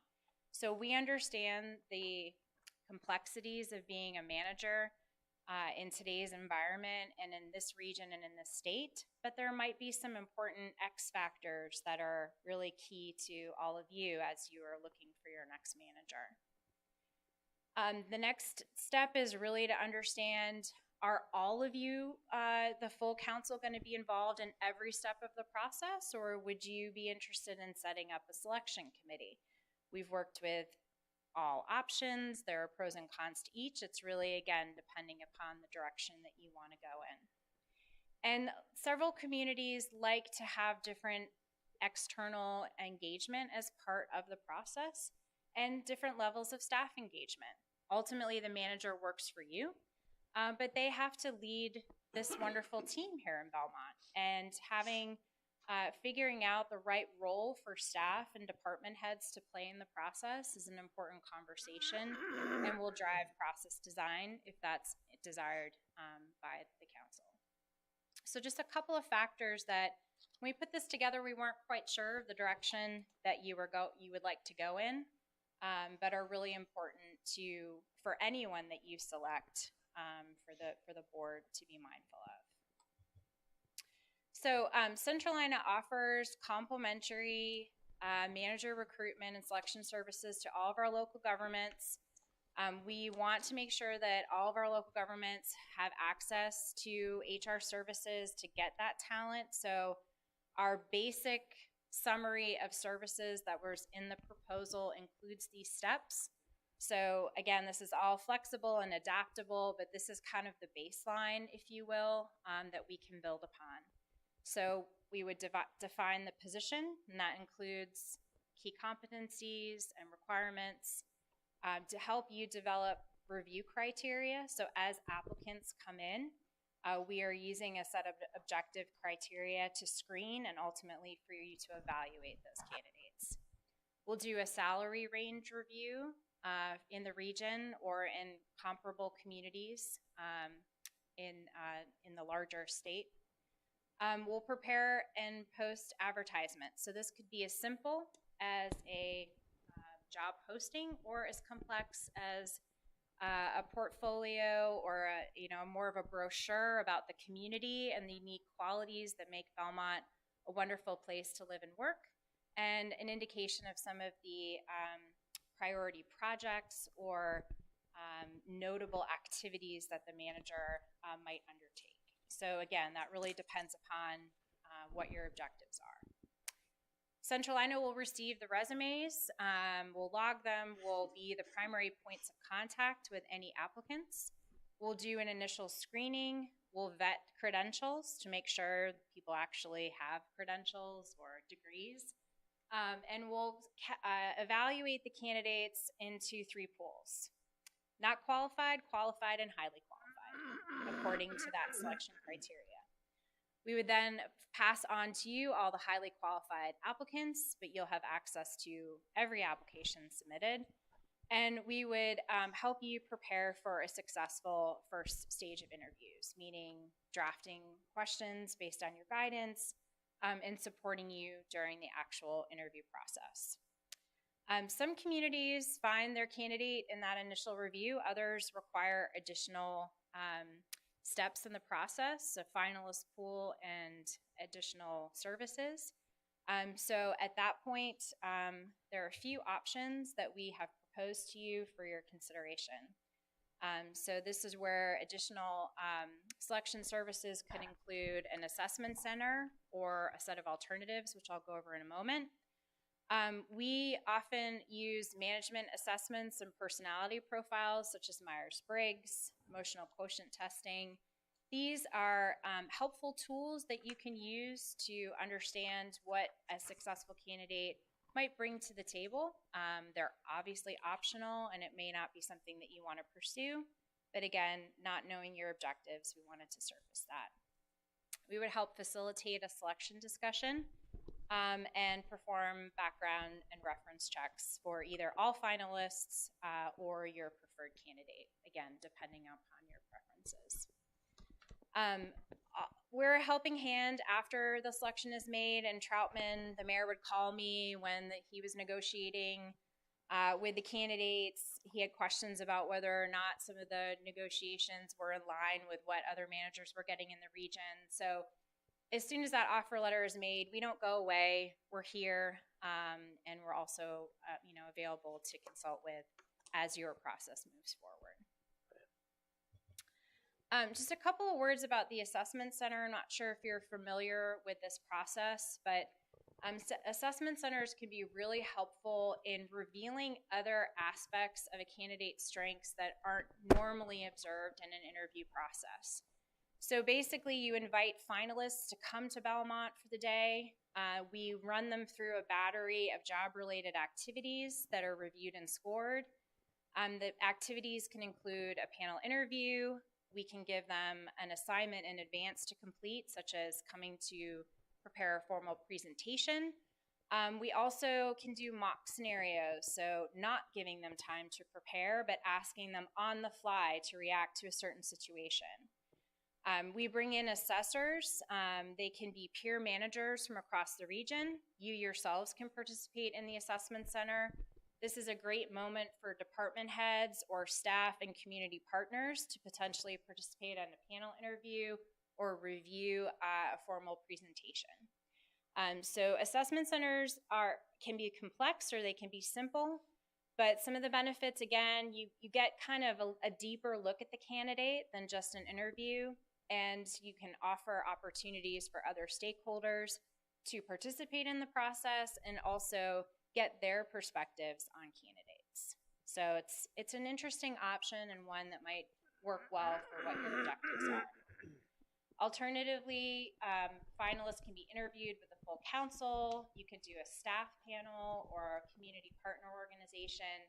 And we've also seen writing assignments be done in the past as another tool.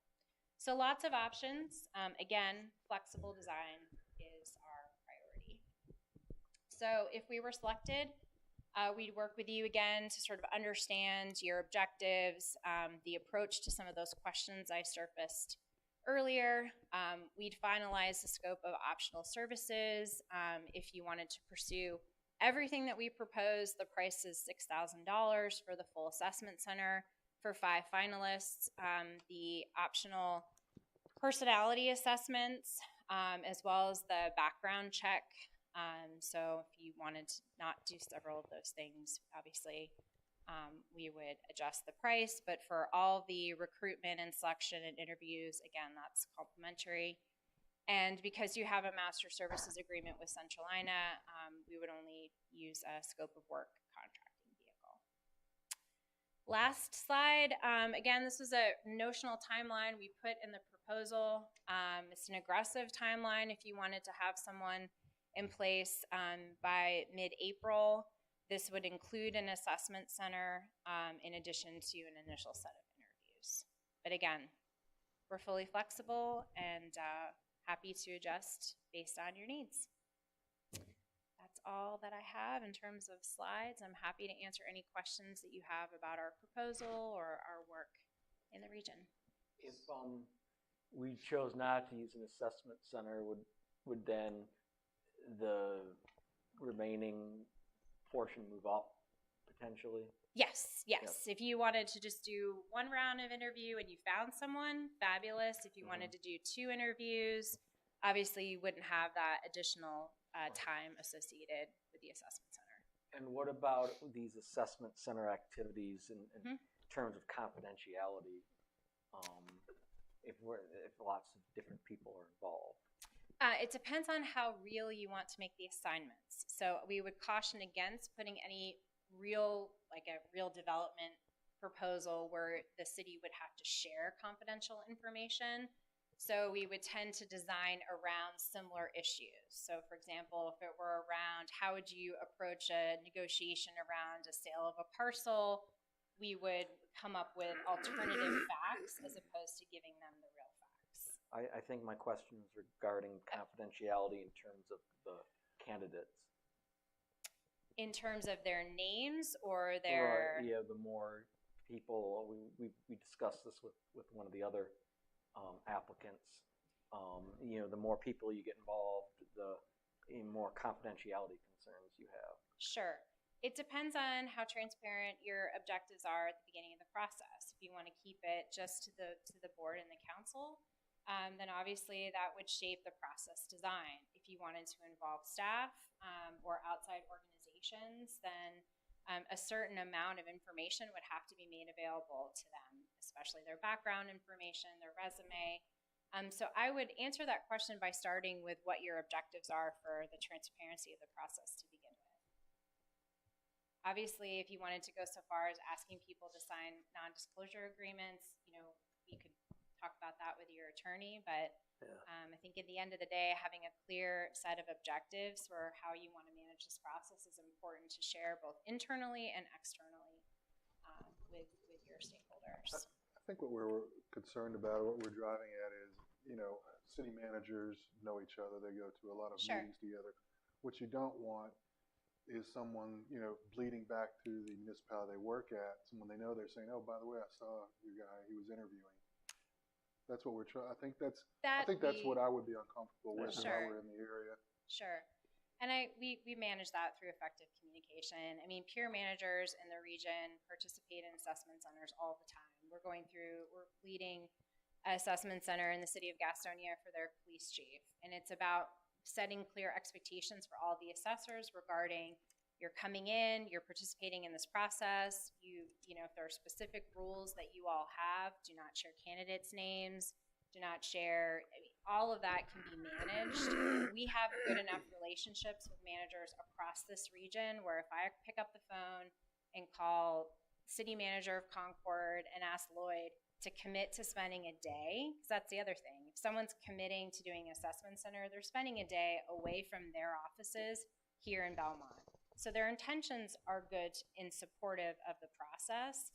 And those are the kind of relationships. And we would never ask anyone to participate in a process like this if you're concerned with confidentiality, if we didn't think that they would be able to abide by those commitments. Who does your background checks? Oh, the name of the company. I'll have to get back to you on that. Okay. It's the one Centralina has used for 10 years. Anybody have any other questions for Geraldine?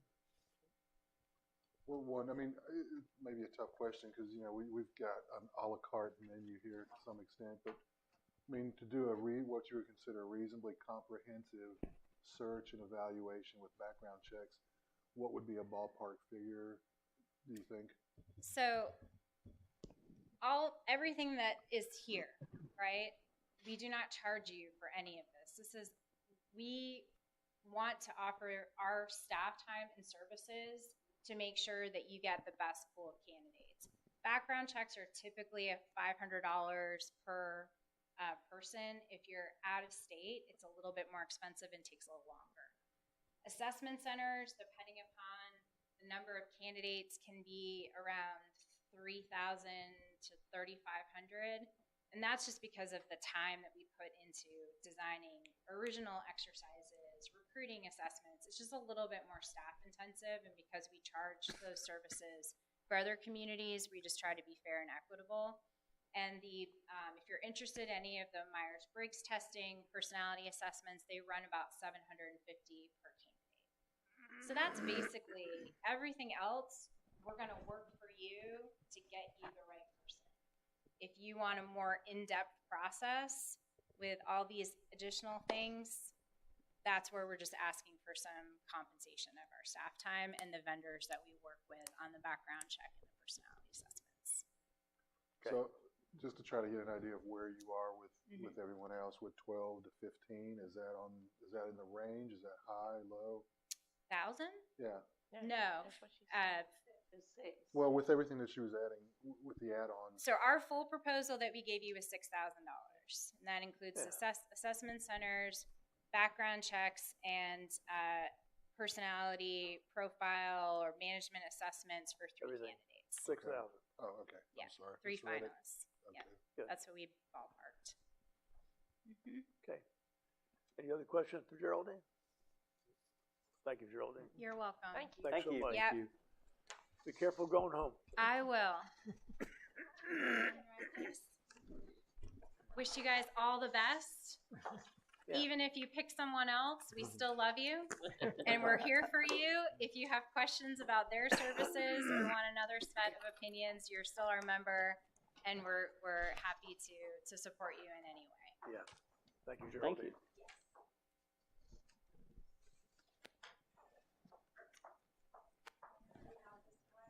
You go out this door, yeah.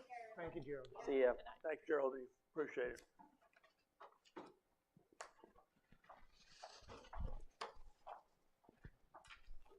So we put an item on the agenda if you want to make a decision this evening. You're not bound to, but that option's there, or unless you feel you need to look at it further, solicit any other references, input before you make that decision. I'd like to at least bat them around a little bit, see what everybody thinks. It would probably behoove us to, if we want to move I think we the go ahead and make the decision. Yeah. At least that's my opinion, unless someone else. unless thinks we're otherwise. complete loggerheads or something. Yeah. I'm fine with that, but at a Yeah. minimum, just bat them around. Yeah. Did she say 6K total for Centralina? Yes. How much do we pay annually to be a member of Centralina? Just out of curiosity, does anyone know? And if not, it's not relevant tonight. I was just curious. I would guess it's not much more than that, if that. So about $5,000. I think it's 5,000. I was just curious. Somewhere in that neck of the woods. And the 6,000 is only if we decide to get some of the extra stuff that's not included in their base. Yeah. Like a lot of that stuff, like that the assessment center is where you get to like the $6,000. If we chose not to do that, conceivably we could do something with them that wouldn't cost us anything. I'm not saying one way or another, but I mean, to me, it seems like it just depends on what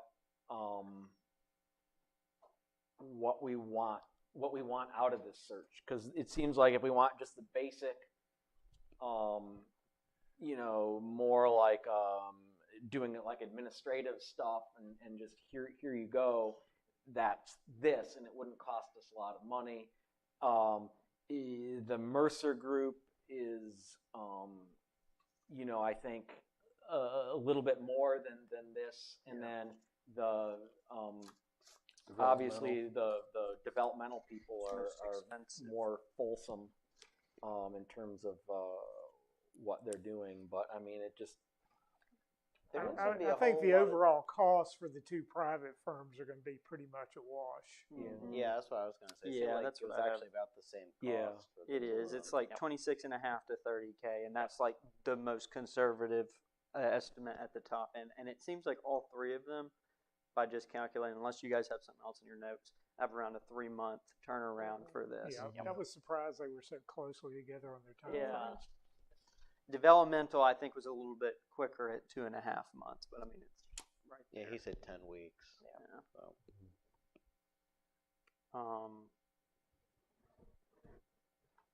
I agree with Jim and kind of what you were saying. I mean, I think developmental for sure provides, I think, in my opinion, the most for the process. Mercer, I mean, I liked all three of them. I mean, it depends. I mean, again, what we want, I think, is really what it comes down to, right? Well, I think Yes. developmental, I Yeah. mean, from what it sounds like, they're the most exhaustive. That's going to be a through very their- intensive through their search. process. Well, but Mercer sounds like they also hired Drew Palahniuk too, huh? Mercer sounds No, like they didn't. she's- They don't hire. It's No, I up know to they the don't it's hire, up to but the they council. recommended him though. As you were saying, Rich. Oh, sorry. Mercer, They recommended she's They a little don't bit, recommend. They They don't don't recommend recommend. They bring you the information. Oh, okay. Okay. Mercer, the young lady, is a little bit more low key. Yeah. Different process. I think she said she interviews over the phone. The process doesn't seem quite as structured as developmental associates. I mean, I like Centralina, as well. I mean, they are cheaper. I know them. I'm not trying to find the cheapest way out, but I mean, we have a relationship with them and Geraldine for some time. So, I mean, as far as comfort level goes, I mean, I do know them. I don't know that we've used them for anything like this before. I don't think. Well, it Yeah. seemed like they haven't done a They manager used, search years in a back, they while. used to do a lot of these, and I wasn't even sure they were still doing them. Now, I noticed that too, and she said apparently, well, there's not been a lot of turnover within Centralina jurisdiction. Well, the last one was 2019, right? Yeah. For the Centralina. Yeah. But and they Yeah, I did really notice. only service those 11 or those how many jurisdictions, I guess, within North Carolina, It's about right? 12. Just 12, 11 and 12. Okay. So it's not really that exhaustive because I think if you count the Mercer and developmental, that's all outside of that scope of Centralina, right? Georgia and all them. So $3,000 a year, thanks. I was just curious. I didn't know because I was like, wow, we must be paying a lot. They're just charging us $6,000. But What do no. you think, Martha? It all depends on how exhaustive you want it to be, because the intensity of the first group is amazing. But I tend to think that people don't realize Centralina does this, and that may be why they've not been involved. And additionally, not so much turnover. So I think we'd be fine with any of the groups. It just depends on how much detail you want. I did kind of like the approach that developmental was describing, where it was just like we run them through this battery of tests, basically, and then just give you the results. Very extensive, like with all the scenarios and stuff like that. Yeah. Because I mean, I do appreciate what he was saying about like it's hard to get a feel for how someone in that kind of position would perform just from like an interview or two. And then I was thinking to myself, well, how do you like test someone's leadership ability? It's really hard to get at that without like running them through like an actual scenario.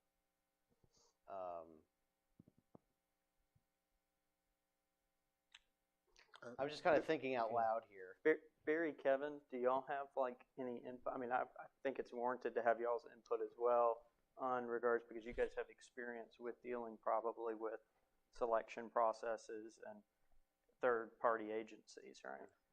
I mean, I think both of those firms have really strong networks. I think it just depends on the process you feel most fits what you need for this situation. I sat on a interview panel with the Cramerton process for Mercer. They in that situation and in their material, they don't reference utilizing assessment center processes.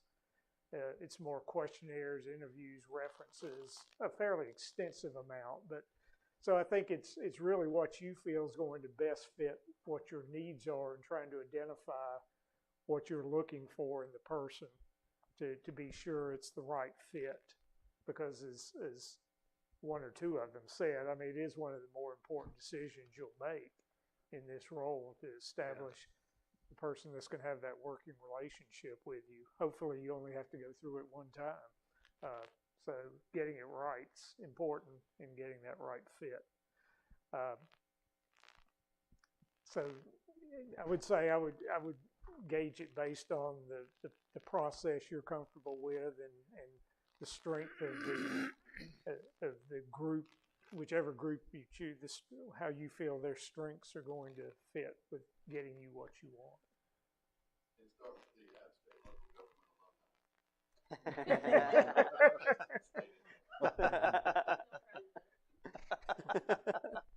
Heck yeah. They got my App State shirt. They do have a strong network. They'll have a presence one way or the other. Whoever you use.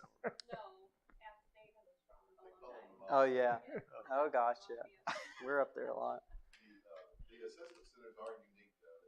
It's role play, and sometimes that's pretty difficult because they're not in a real situation. So are you a good actor? Yeah, That's true. like I would always say, if I were doing test prep for the LSAT or something, like you can give me a simulated test, but like in my mind, I know it's not real. So I'm like, all right, and when I did the actual test, it was like, it's just totally different. I mean, some people test well, and some people interview well. Yeah, and some people interview well. Just COG offers Central Line offers the assessment center. I guess just similar in some ways to what I was hearing from the developmental associates, as far as their testing and setting up scenarios, etc. My one caution with them was they seemed a little fuzzy on the confidentiality. Yes. Like I wouldn't want to put the applicants in a position where they're potentially in an awkward situation with their own governing boards, especially which one was fuzzy? Central Line. Yeah. I agree Well, I with think that. though, if you look at all of them, they said you could include whoever you want to. I think you just not include your staff or that kind of thing if you were concerned about confidentiality. But I think you also heard, I guess it was developmental, has anybody involved signed the non-disclosure agreement? NDA. Well, let's take a vote.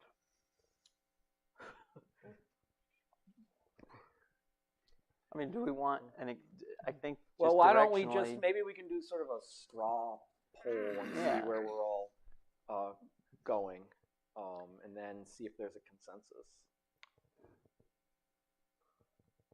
So, developmental associate. Sure. Is that your preference? I mean, if I had to look at developmental associates versus Mercer Group for about the same price, I think I'm going to go with developmental associates group because I think they offer more and it's a little bit more extensive. That's just my opinion. Yeah, I mean that's kind of how I'm approaching it. Is like, I guess for me it's kind of between them and the COG. Like if we want it, because it seems like the approach there is a little bit very different. Mm-hmm. So the COG is less. It's like invasive, I guess. So I guess it's kind of like whether we want to go that route or not. I think there's pluses and minuses to either approach. Just my 2 cents. Okay. I think that's fair. For what, $4,000 or $5,000 more, I think you get a lot more for your money with developmental associates. And it could be the same. I mean, he was just saying, worst case scenario. Sure. Yeah. So it could end up at that. So I just, do we want something that intensive, or do we want? Well, that's the question. Yeah. Yes. I mean, I don't know. That's the question. I mean, and that's the question I guess to resolve first. I mean, the level of intensity, because you have 3 different approaches here. Well, I think Mercer and developmental are kind of the same, right? One's just you get more out of it. Yeah, Mercer doesn't use the assessments. Yeah, they were a little bit different in their approach. I mean, they're going to do phone interviews and 3-minute videos. And then the 18 questions we choose. So that was a little bit different from what developmental wanted to do. I think they both indicated they could provide you with recommended interview questions.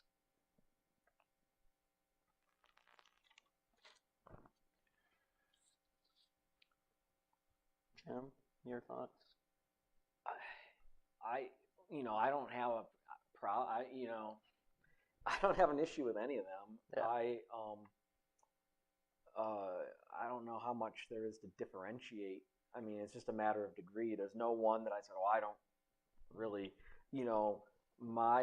I guess the issue is when we get done with this, do we want to be able to, we left no stone unturned, but it costs us and ultimately the taxpayers more money to get something that maybe we could have just gotten the same thing with Centralina.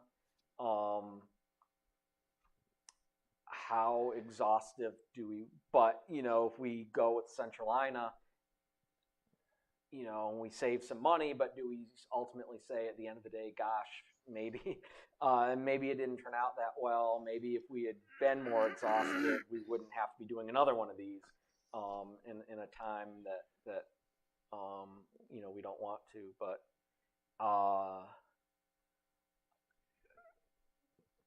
many want development associates? Let's talk just a little bit more, because one thing that interests and concerns me as well is developmental kept pitching that you're not going to get what you want from these interviews and stuff, that they're going to be able to make all this work from what they see with the scenarios and all that kind of thing. And I don't know whether that's the case or not. So that's part of my concern and interest both. So the other two, it's more what we would traditionally see. Yeah, you've got the assessment piece of it, but still the interview piece of it is a big chunk. And I will say that when I was at the law school that I taught at, they were very big on these EQI, emotional intelligence. And do you think it made a difference? Okay. Am I still there? Is this place still in existence? But that's an option, right? I don't think we necessarily have to pursue that option. It's going to come down, I think, to us and the gut feeling we get from the 2, 3, or 4 people that come before us. I mean, for me, that's going to play a big factor for me is how I feel about that person. Like you said, I mean, anybody can interview and they can sense, what is it they want me to say. Yeah. What not necessarily what do I think, but what do they want me to think is what I'm always on guard about. Well, you got to be able to listen, though. I mean, you got to be able to understand what they're saying. Yeah. Really. There is some. I agree that the gut does, and this will be sacrilege to you, Mark. But my former employer at the law, they were big on everything had to be reduced down to a number. This component of the value. You're teaching everything was a number. And there's more to it than just numbers, I think, also. But I know you don't want to. It's okay. I'll just pretend I didn't hear that. But I feel like the developmental. That's how you need to look at it. The developmental is all about like they want to quantify every last thing and give us these numbers, and some of this I just don't know if it's quantifiable. Yeah, I guess I will admit to some of my own bias there, and that part of it is kind of what really. Appealed to me. Yes. It's the resident it's like all quant, these but sabermetrics guys in baseball or whatever. Yeah. I mean, I think that it can't all be gut, but it can't all be numbers. Yeah. Yeah. So I don't. Does that leaves Mercer?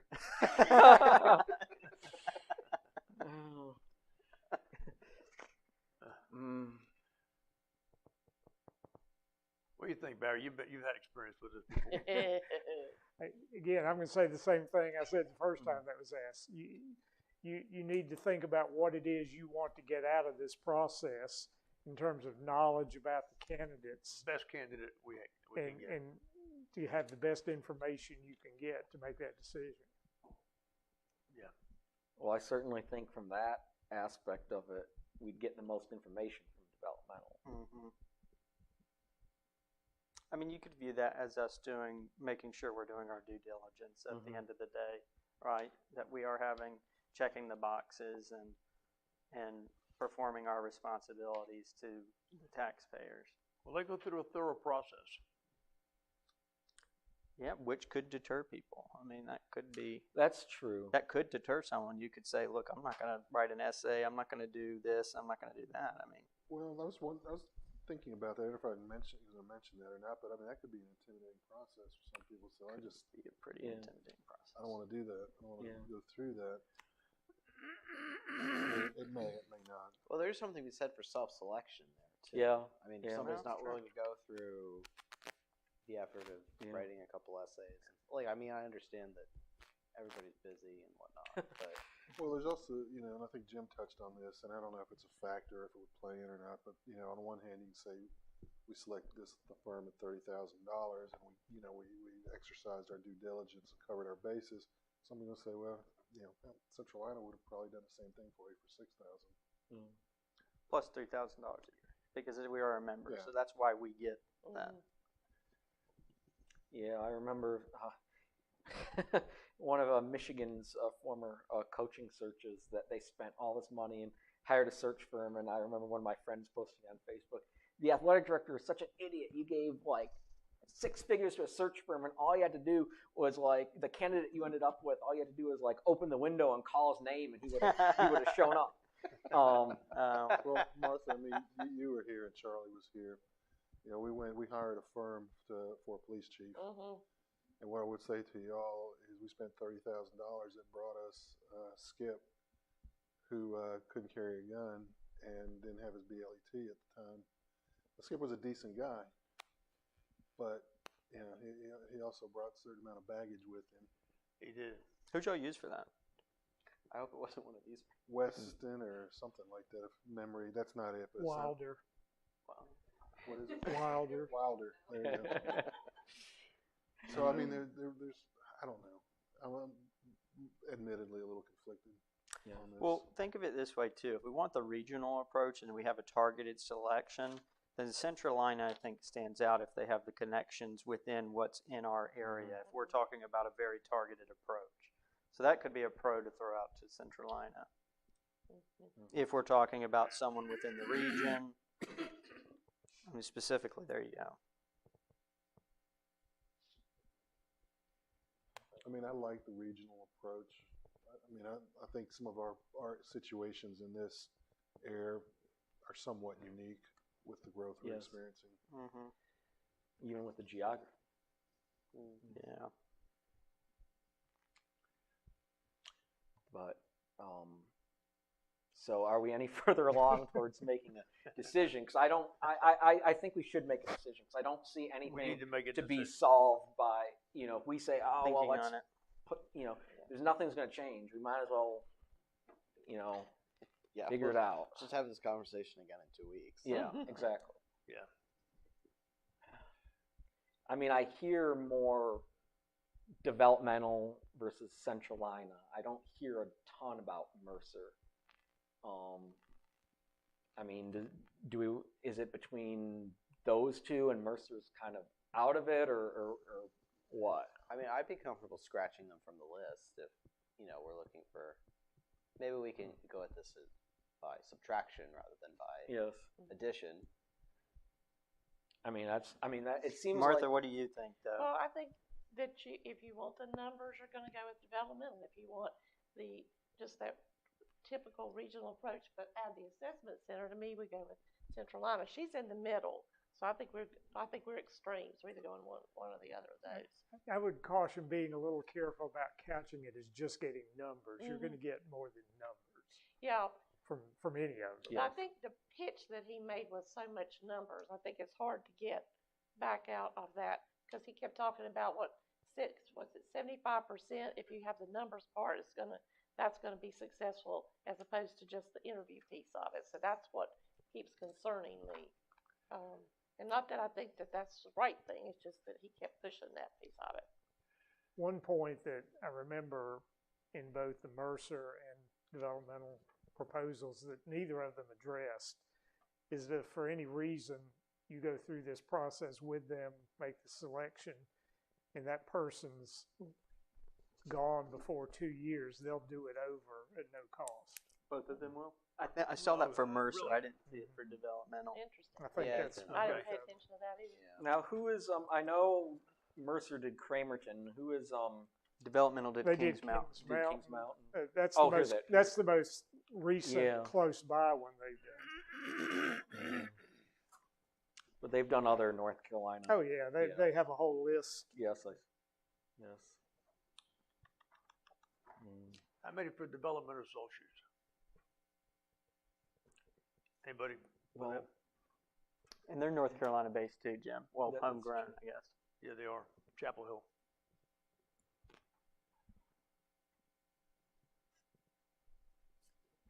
I want to find that now that I said that. I want to be sure. I did see it for Mercer. I thought it was in Barry, both. she said it's on page 5. Yes, they're higher with confidence. Oh, yeah. Yeah. Now, I just want to make sure no one's uncomfortable with one because, again, I think we've all talked about it. I think this should be as collective as possible Yes. between all of us agreeing on this. no, there's nothing. There's none of the candidates, none of the applicants that I'm uncomfortable with. Right. It's just a matter of what we all. I mean, it's hard. You know, it would be easier if like, oh, I didn't like anything they said. I love what they. But it's like they all offer different things. It's just a matter of degree.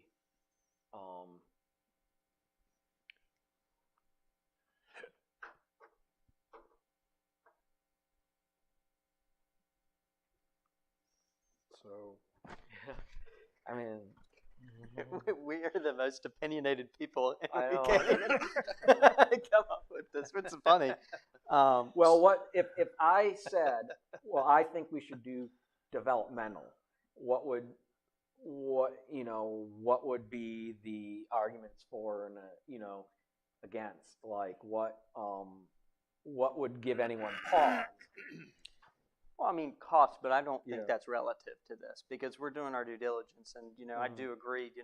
If you mess this up, that's an expensive process. Then we go back into it. We've wasted staff's time. We've wasted council's time. So, And this is not technically additional cost because you're having money in your budget that's going to be left over from your previous manager's salary that's not being paid out. That's a so good way to.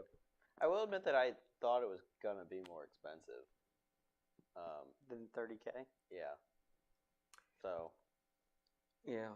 Well, that's why I was adding that stuff up. He was like, "Oh," I was like, "Okay." Yeah. So, like, I mean, from the cost perspective, I don't want to say $25,000 is not a lot of money, but in the grand scheme of things, if it's spent well, Parks, what do you think? Yeah. Any thoughts, comments? Well, I agree with everything y'all said. I'm just looking over the resume of local government clients that developmental has. It's pretty extensive.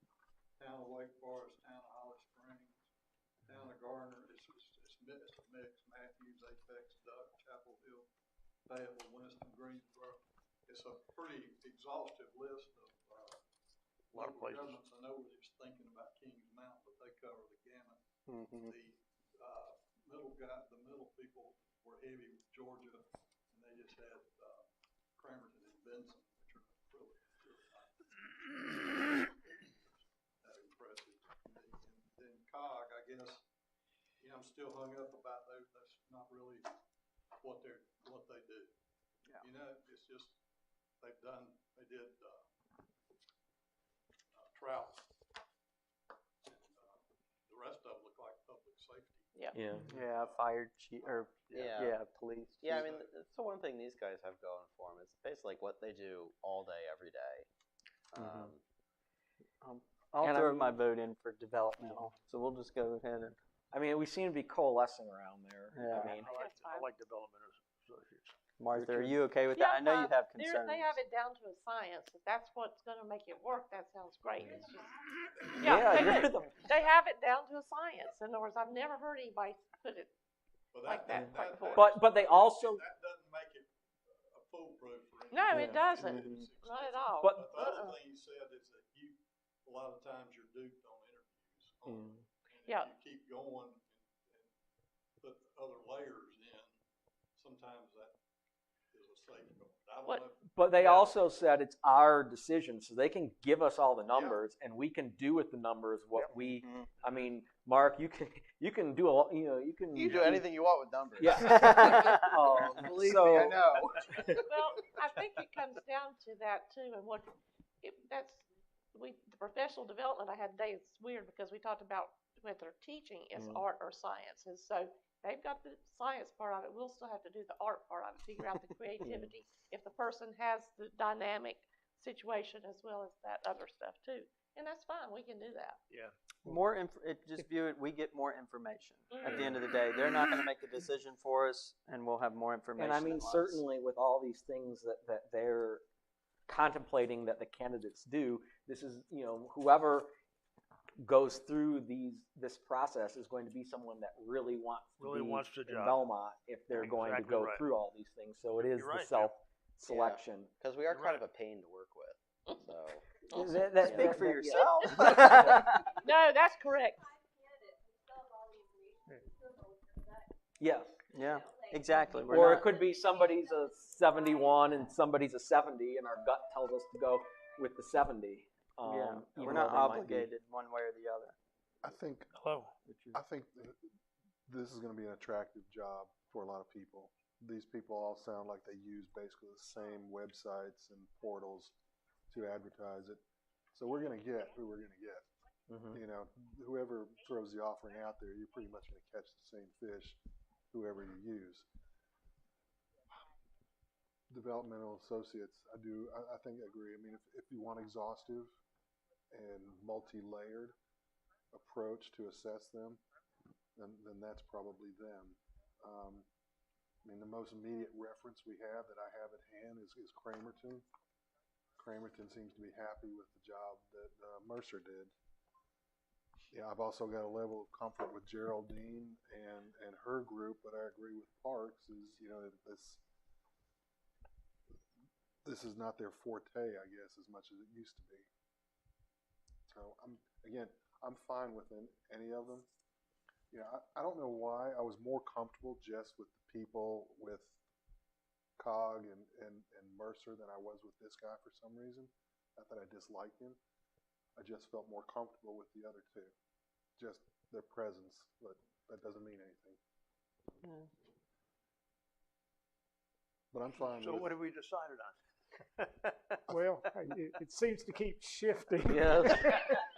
Probably the easiest way to address it would be somebody throw out a motion because you need to formally approve it, whichever way you go. Motion to appoint or hire developmental associates. I'll second. All in favor, say aye. Aye. Okay. Development associates it is. We could have done that 15 minutes. Well, there you go. It wouldn't have been as much fun. No, it's good. Now, what needs to be done from our end? I'm assuming, Barry, that you'll talk to them and they will. I'll email him this evening, let him know. We'll have the mayor sign the agreement, and they'll get started right away. Okay. Given his time frame, I assume you'll be hearing from him very shortly about setting up meetings. I will say that their process seems more intensive on the candidates, but it also seems more intensive on us. So, but I think we'll at least be able to face the public at the end of the process and say, we went through an exhaustive search and we have found what we believe is the absolute best candidate. So. Yeah. Agreed. Do our due diligence. Yep. Move If there's to nothing, adjourn. Motion. Second. There you go. Well, we got a vote. Aye. Aye. Aye.